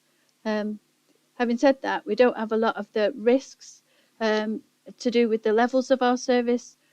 So, for example, the county council has adult social care, and they have a lot of risks of sudden cost increases. We don't have that same level of risk in regard to service demands. We might build more houses and have to pay Serco more to collect the bins, but equally we get more council tax from those houses. So we are cushioned with a lot of our fluctuations in service demand. The other area that I'll be asking members to think about for reserves is building up reserves that we can use to replace the waste vehicles in 6-7 years' time. Because if you remember, we were able to fund those last time out of reserves. That keeps the cost down. We're not borrowing and paying interest, or we're not leasing and paying that, or funding it through their contractor, which would all be more expensive than us effectively saving up for it. But at the moment, we haven't got enough capacity within the revenue budget to do that. So those will be my two requests to you if we do get this better settlement. They might not be the types of nice things to tell the public that you'd like to spend the money on, but they're probably what we need. I'll move to the more contentious question and point now, if I may. Given that certainly at this moment we're in a fairly healthy position in regard to the reserves, even though some of that is going to be allocated and will deplete us through the coming financial year. I've always been something of a believer that where we can, I've always thought that we should use a little of the reserves for what I call social investment.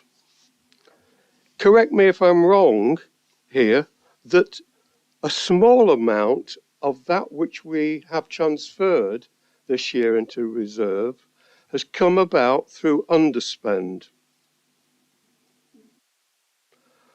The amount of underspend, again, this is where you'll probably start to correct me, I think is of the order around 300k.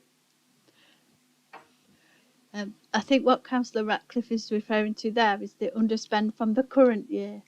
So I brought a report in January that indicated that's for the current year. So that's not built into the proposed budget for 22-23. Right, okay. This is obviously where you're going to shoot me down in flames. But 300k is equivalent, I'm told, to approximately the 2% council tax increase that we're going to look at in the next paper. Is there any reason, given to what we said about reserves, given the fact that this in this, some of the money I'm talking about the transfer here is something of a small but significant windfall. Is there any reason why we can't offset the council tax increase this year, given the circumstances that are surrounding the majority of residents in terms of their need for financial savings? In terms of the underspend that you mentioned, the £300,000, that's in the current financial year, and it's mainly been built up because of vacant posts, where we've had difficulty filling the vacancies. So in that regard, if we do what we'd like and fill all those posts and get all the officers in place, then that underspend is a one-off and it wouldn't continue. To be able to reduce the council tax and not implement the council tax increase, that requires an ongoing saving, because you won't just reduce it for this year. That reduction would flow through for every subsequent year, and we can't say that for the way that you mean to fund it, which is from savings from delayed posts, unless you... I'm wrong. What you're saying is if we don't have this small but necessary increase in the council tax, it will produce a roll-on effect. Yes. Yeah, it does. Yeah. No, that's a good answer. Good answer. Thank you.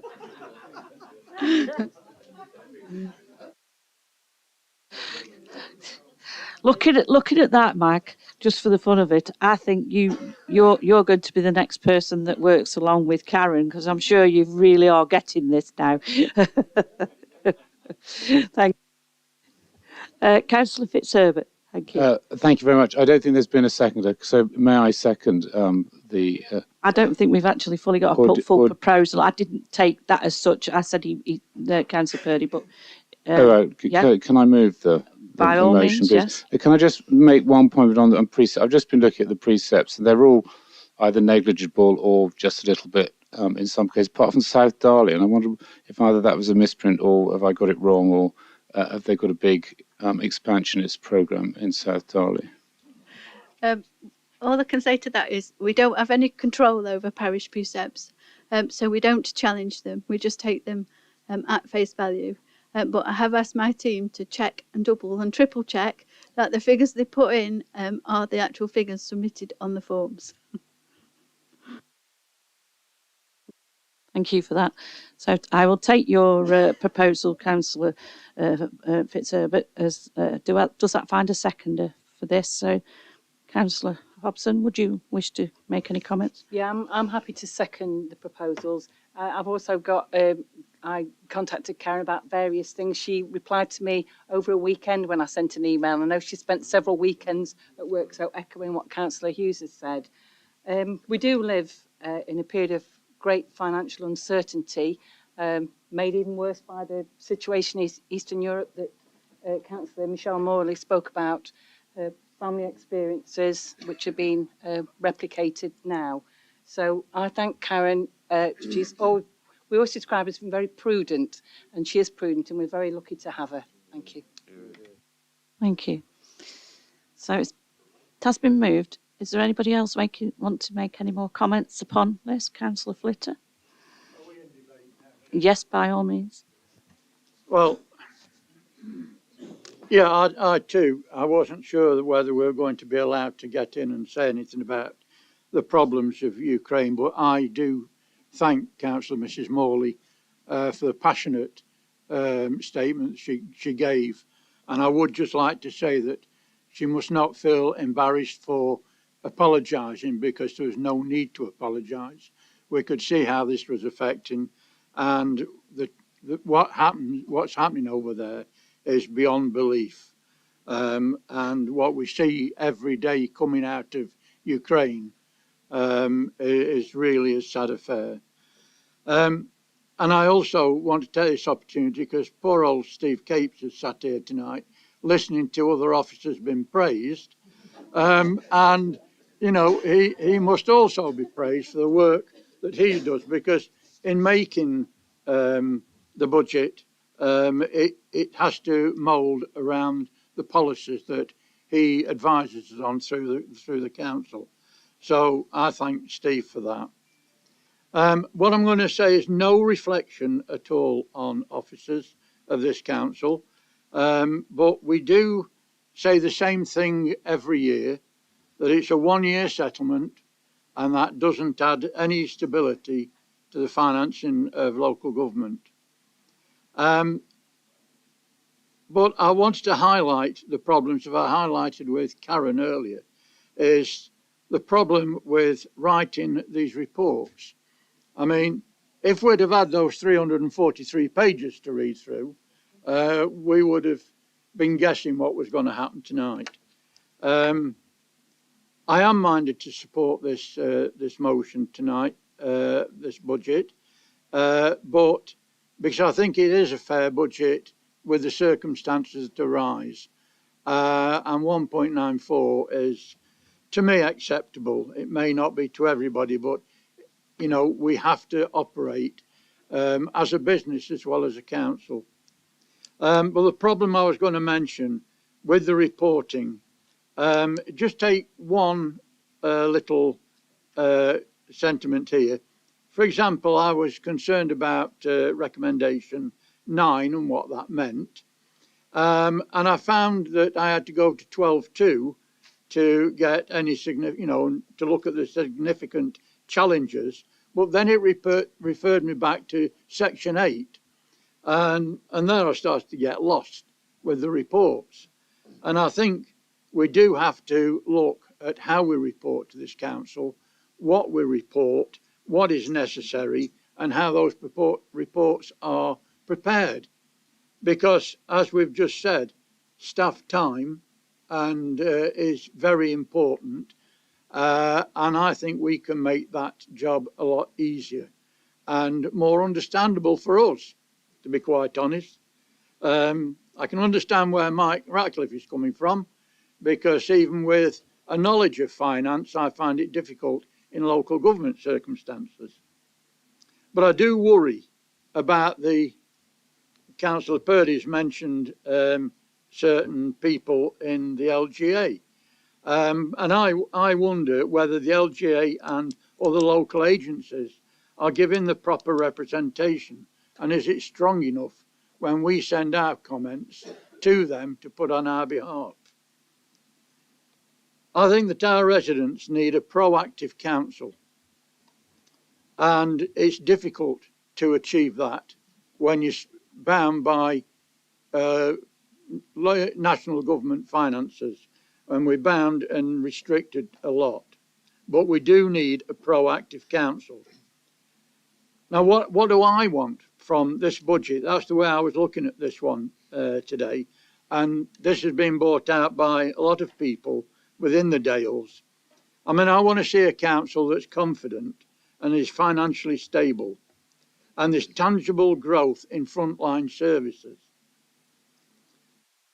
I don't think we're quite there yet. I think there's a lot to do on frontline services and getting that right commitment. I also want to see protection and a real commitment for our countryside, because I know linked with tangible environmental benefits, I'm not seeing enough of those in a budget from this council. And I know that we're going through climate change, and we've got a lot of good work going on with climate change, but there are other things that we can look at in our town centres and in our country to local people. I also want to look for proper support for our rural communities, you know, outreach programs that really get into the heart of a lot of our villages within the Dales, and that's north, south, wherever. You know, we've got to work out there. The creation of jobs, not just in tourism or technology, and I take on board what Steve said tonight about Longcliffe. But my fear is that when we do create something like this, people transfer into other sites. And I know businesses that would love to come back into Derbyshire Dales, but can't because the right properties aren't there. So I look forward to that development, but I don't want it to be filled with people transferring rather than coming in afresh, because it leaves other units empty. Something that Councillor Purdy brought up when we had coffee not long ago was better car parking facilities within the Dales. What he didn't agree to, rather, was more affordable. But I was shocked not to see something. I know we've got monies in for car park repairs, but there is scope for more income from this council on car parking, and I agree with him on that. In the right places, we could get cars in car parking rather than on our streets blocking up our small town streets.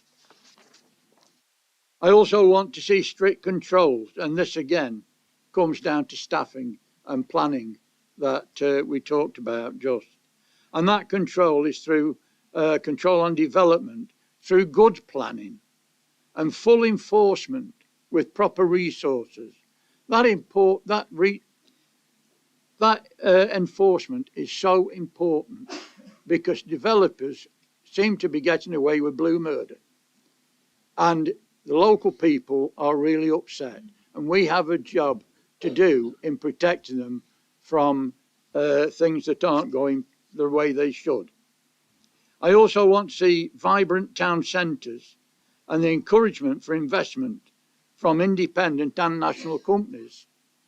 Now, I've been round, and I must admit Matlock is doing quite well at the moment.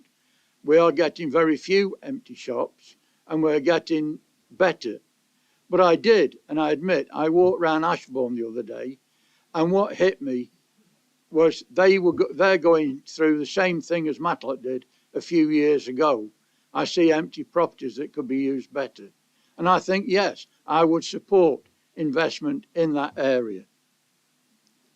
Leisure facilities for the younger generation. And I'm not just talking about the Arc and leisure centres. I'm talking about activities. We live in the middle of countryside, and we should be working with people to provide those facilities and activities for our younger nation. What this council needs at the moment is to improve its image, because at the moment we are, regardless of how well we think we're doing, we are frowned upon in certain respects. And that goes to housing, flooding, travellers, whatever. We've got to build up our reputation.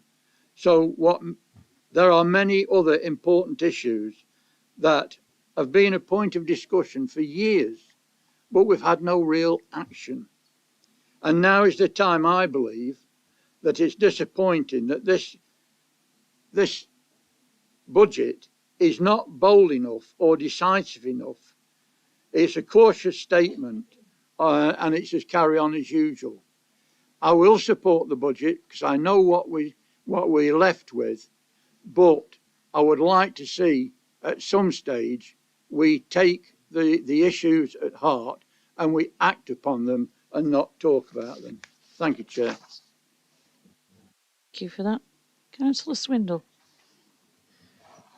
Thank you, Chair. I'll try to be concise. I've just got sort of ideas firing through my head, thoughts and comments. But the comments that Councillor Ratcliffe made I thought were brilliant.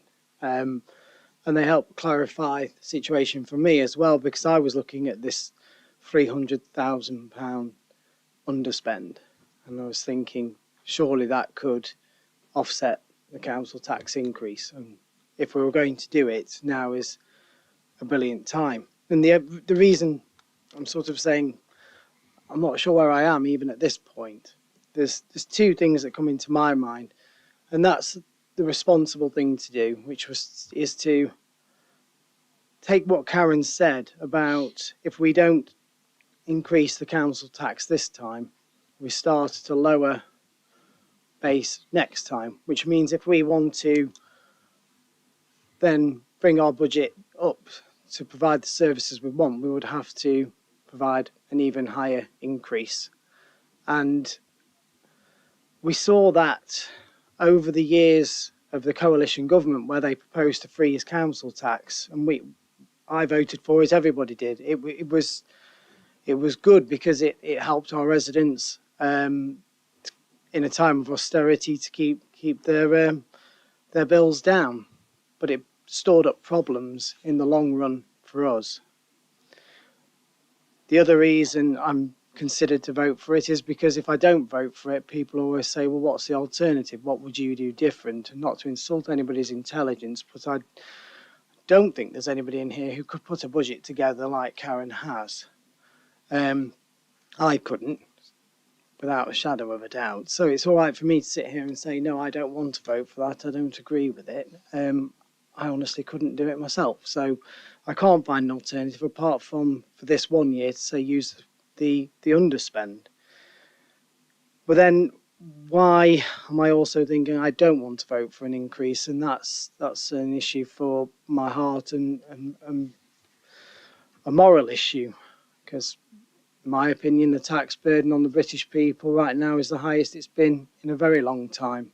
Inflation's soaring, food and fuel's going through the roof, and people I know who have never complained about money or struggled are now, turning those lights off, putting on an extra jumper, and so on.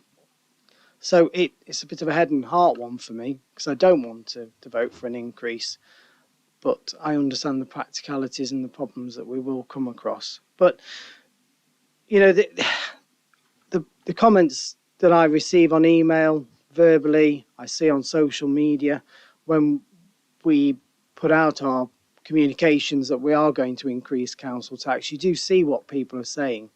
Not had my bin emptied for half of the year. This service is no good anymore. I'm not, the issues that have arisen over the last 2 years with COVID, and people don't feel as though they're getting the just service from this council at times. Some justified, some not. So I've also got to take into account those factors as well. But I don't know where I am right now, so I'll probably decide at the very last minute. So, thank you, Chair. Thank you, Councillor Swindle. Councillor Purdy. Thank you, Chair. Well, I suspect opposition members are highly relieved that they're not in power after what we've gone through this past 2.5 years, because there's no doubt the public will blame us for the floods, they'll blame us for the pandemic, they'll blame us for the deaths, they'll blame us for everything else. But more importantly, they'll blame us for the lack of collection of waste bins, which is really damaging. I've just had a quick talk, Councillor Flitter, and I think we want about £1 billion for the shopping list you've just put out. And God, wish we'd got that. Let's go back a few years. 10 years cuts on cuts on cuts, lest this authority and all authorities threadbare. Authority down the road is actually in special measures. I don't think special measures, but they certainly have got the auditors in. Environment, let me pick up on that first. Well, yeah, we all want to do what you're asking to do. Of course we do. And I think, having said that, I think we've done a sterling job with the officers, what they've done with the biodiversity plans. But there is a new Environment Act coming out, and I've already worked with the Chief Exec and the officers because we listened to a barrister telling us that this is going to have a huge impact on all local authorities, and probably to the point where you got to ask your MP, where's the money's coming from to deal with this? And that question's already been raised. Yes, of course we want action in rural areas, but you know as well as I do, Councillor Flitter, the loss of rural action, leader and so forth, money's coming in. They've actually started, you might be pleased to know, the sparse rural group again has sprung into action again. Thankfully, through a leader up at Lincolnshire. She's keen, there's 20 odd, 30 odd leaders on board with it in the sparse. Sparse is the rural areas, which we're one of. And that's all about, looking after our rural and agricultural communities. Creation of jobs, that was spoken about at the Derbyshire Economic Board this morning. I think these things you've got to appreciate, they take time to wed in. I've had an email conversation with Councillor Buttle about the Freeport going in. He's got no agreement with it, but I don't know why, because it's going to bring some jobs in and it should bring some extra economy into the south of our district.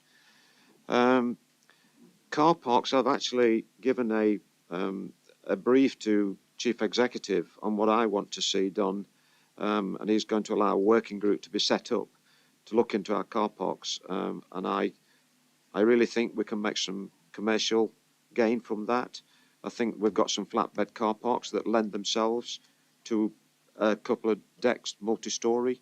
You've then got the opportunity to put voltaics on the top. So I think we've got to protect the income that's coming in, but at the same time, I think the working group hopefully can work smarter and get a different differential in charging around the district, so that I don't want to say I want to hit the tourists. I don't, but I think probably the tourists ought to pay more, for example, than our residents and businesses did. So that's gone to the Chief Exec, and I'm hoping that working group can be set up soon. But again, we're struggling with officer capacity, because the Chief Exec has had to say to me, well, when Ash has got the time. And this has been the frustration since we've become leaders. It's the frustration of what's happened with the floods, the pandemic, all the ambitions we've got wanting to do, which pretty much mirror what Steve's come out with. And then I want a working group on our public toilet provision. I've got a list from Tim on the toilets that are actually open, but I do argue that there are some real needy areas, particularly again our hotspot tourist areas. This really should be legislation laid down by government for Public Health England to mandate. It shouldn't be left to no organisation to deal with it. It should be left with some organisation responsible to have to provide. And we pulled out because of the austerity cuts and the fact that we weren't required to provide them. But I think there's a moral issue here. You know, there's many people walking around, and I've got an invisible illness, and I've had recent attacks upon me that ostensibly I'm as right as ninepence, but there we go. You don't know what people are like just by looking at them. Probably got real bladder incontinence problems, and so we've taken those facilities away from them. And I, in particular, Matlock Bath, have had some terrible problems since they've closed the 2 or 3 toilets down there. Sports and leisure, I mentioned Councillor Flitter in my coffee I bought for you and Neil and Mike. The fact that I put to the Chief Exec, I want to see some investment in our sports and leisure and then environmental areas. So I'm hoping that that will come about. This image of this council is, as proven by Alan Graham, not of our choosing or our fault, but the public have blamed us. I think it will take time for that message to percolate through, that it is not our fault, but it has damaged our reputation. And there's no doubt about that. I can only say I think that's going to take time, and we'll just have to work at it. But we are still on a wing and a prayer, I have to tell you folks, with Serco. And I am worried about that. The white paper on county deals, I think we're all forgetting. We've asked for an invite to all of you to go on engagement sessions to look closely at what the white paper and the county deals are about. And we're having very close meetings about that. And it's going to be the biggest single significant devolution, democratic change in governance in this country. And if we can get at least level 2, and there's an argument this morning still not to have a mayor, you've got to balance up whether you have a mayor and have all the monies that goes with it, or you lose some of your district and borough councils. I think you have to think about that. The government's going to look at wanting a single entity to say, here's your money, and there's got to be an economic, equitable sort of balance to that. So I worry about a mayor on that basis, and I prefer, personally, we achieve a level 2, probably a level 2A, with enhanced powers and monies coming in, so that we still retain the district and borough councils, we still retain the Derbyshire family, and I'm pleased to see Councillor Chris Poulter at the meeting this morning. That was nice to see. So there's a lot going on. There's a lot we want, Steve, and I just have to say, I hope that we can achieve it. And we do keep putting pressure on our politicians about a proper spending review. Thanks, Chair, for the time. Thank you, Councillor Purdy. Councillor Slack. Thank you, Chair. I'll try and be brief, Chair, because there's one issue which is on my mind very much so, and that issue is Derbyshire Dales is one of the best in Derbyshire for attracting tourism. We see Matlock Bath, we see Carsington Water, we got Chatsworth. We're really blessed, this Derbyshire Dales are, to having a beautiful countryside and a lot of tourist attraction. But are we making the best of it? A gentleman emailed me 2 weeks ago. He was stopping with his daughter at Crumford, and he came into Worksworth Marketplace to charge his car up so he could go up to his son's at Newcastle. When he got to Worksworth Marketplace, some irresponsible person had parked in the bay and he couldn't charge his car. And eventually he said he'd have to go to Chesterfield to charge his car. So I think we need to invest in and push charging points, rapid charging points in the Dale, so we can bring the tourists in and they could stop here and they can visit right around the district. I think this is one of the main priorities. This is because electric cars are going to grow. They're definitely going to grow. We've got to respond to it. And if we respond early and get plenty of rapid charging points all around the district, and with work with tourist people to get charging points on their property. Councillor Archer a few weeks ago went in planning, suggested that the campsite could have a charging point and it'll bring more people in with electric cars. And environmentally, it's a vast improvement on diesel and electric. So I think it's an area we've really got to concentrate on, and I would like to see Derbyshire Dales. I know the county are trying to do a survey, but I would like to see the Derbyshire Dales leading on this and working with the tourist operators and itself to bring more rapid charging points into this area. So that's what our feels, Chair. Thank you. Thank you for that, Councillor. Is there anybody else wishing to make any comments? Can I just ask for information, Chair? I mean, the meeting that's proposed by Councillor Lewis is on Teams.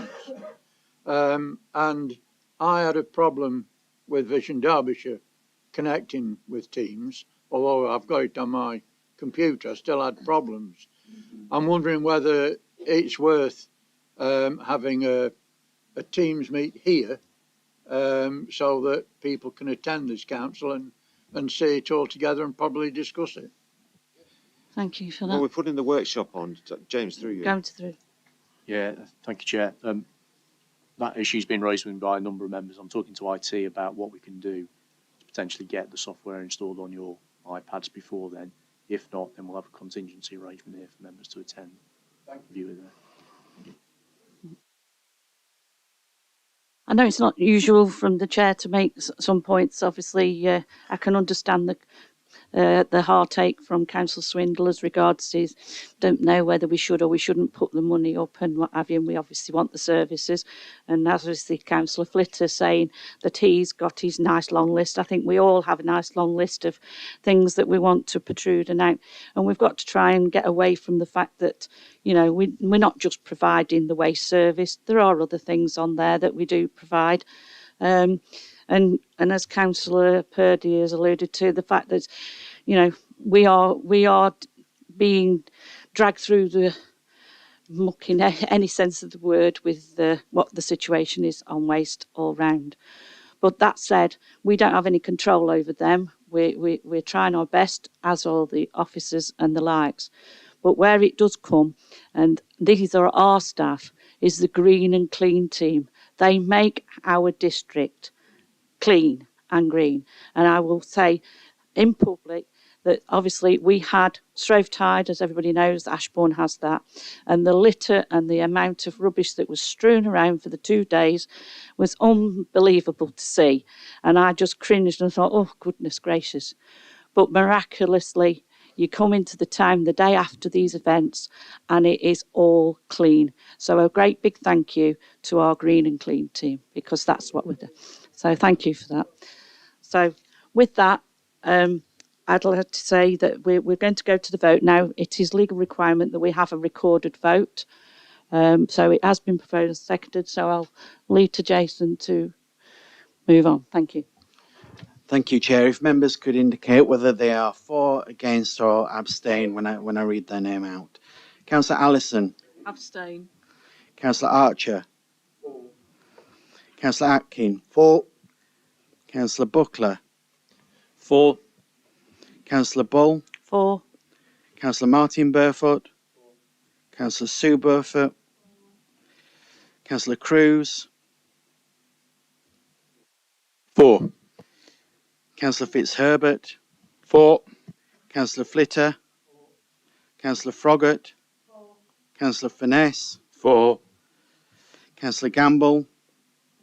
Abstain. Councillor Hill. Councillor Hobson. Councillor Hughes. For. Councillor Lees. For. Councillor Tony Morley. For. Councillor Michelle Morley. For. Councillor Murphy. For. Councillor Purdy. Councillor Ratcliffe. Councillor Slack. For. Councillor Statham. Councillor Swindle. Against. Councillor Wayne. And Councillor Wakeman. Chair, that's 24 for, 1 against and 2 abstentions. Thank you for that. So we take that that is moved. Thank you. Moving on to item 9, council tax setting 22-23. Chair, if I may, I think we might need to move an extension, so I propose an extension of half an hour. Thank you. Does that find a seconder? Councillor Hughes. All in favour for that? Okay, it's passed. So we'll continue on then. So the council tax setting. Thank you, Chair. Oh, sorry, just a second. Sorry, beg my pardon. Councillor Fitzherbert, you're coming to join us again. Thank you. Sorry?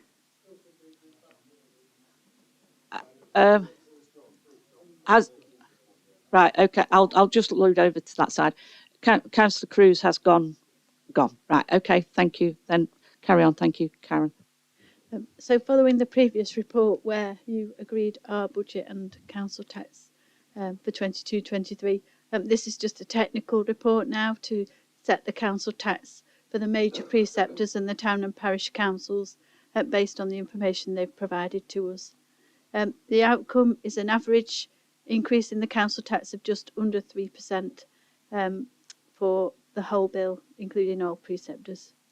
And the empty homes premium that was introduced in 2019-20 will remain at 100% for 22-23. The increases that members approved in January don't come into effect until 23-24. Thank you.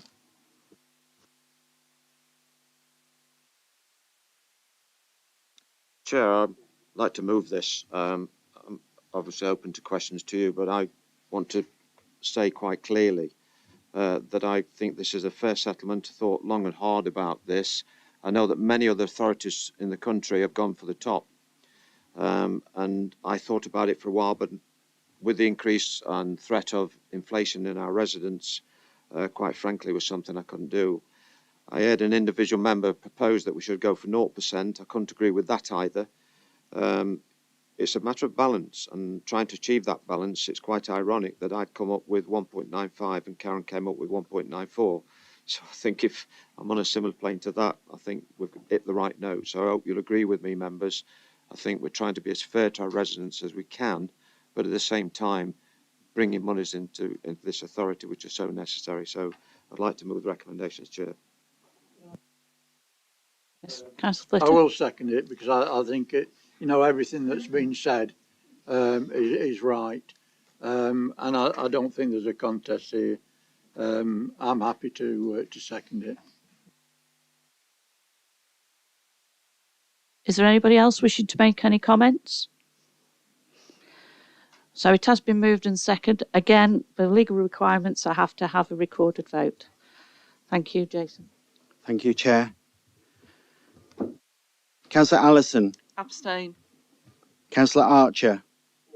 Councillor Atkin. For. Councillor Buckler. 4. Councillor Bull. 4. Councillor Martin Burfoot. Councillor Sue Burfoot. Councillor Cruz has left. Councillor Fitzherbert. 4.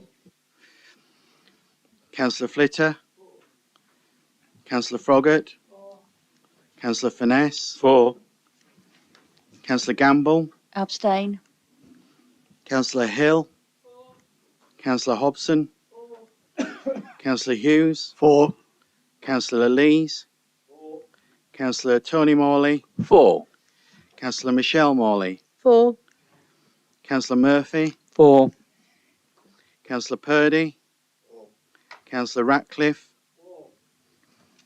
Councillor Slack. 4. Councillor Statham.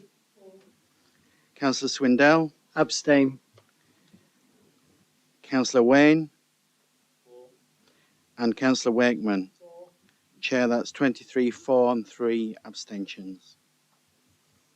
So that is now moved. Thank you very much. Final item, sealing of documents. Councillor Atkins. Chair, I'll move to seal the documents. Seconder. Councillor Statham. Thank you. All in favour? That is moved, and thank you very much. Again, just before time, and we did have a delay in start as well. So well done, everybody, and thank you very much.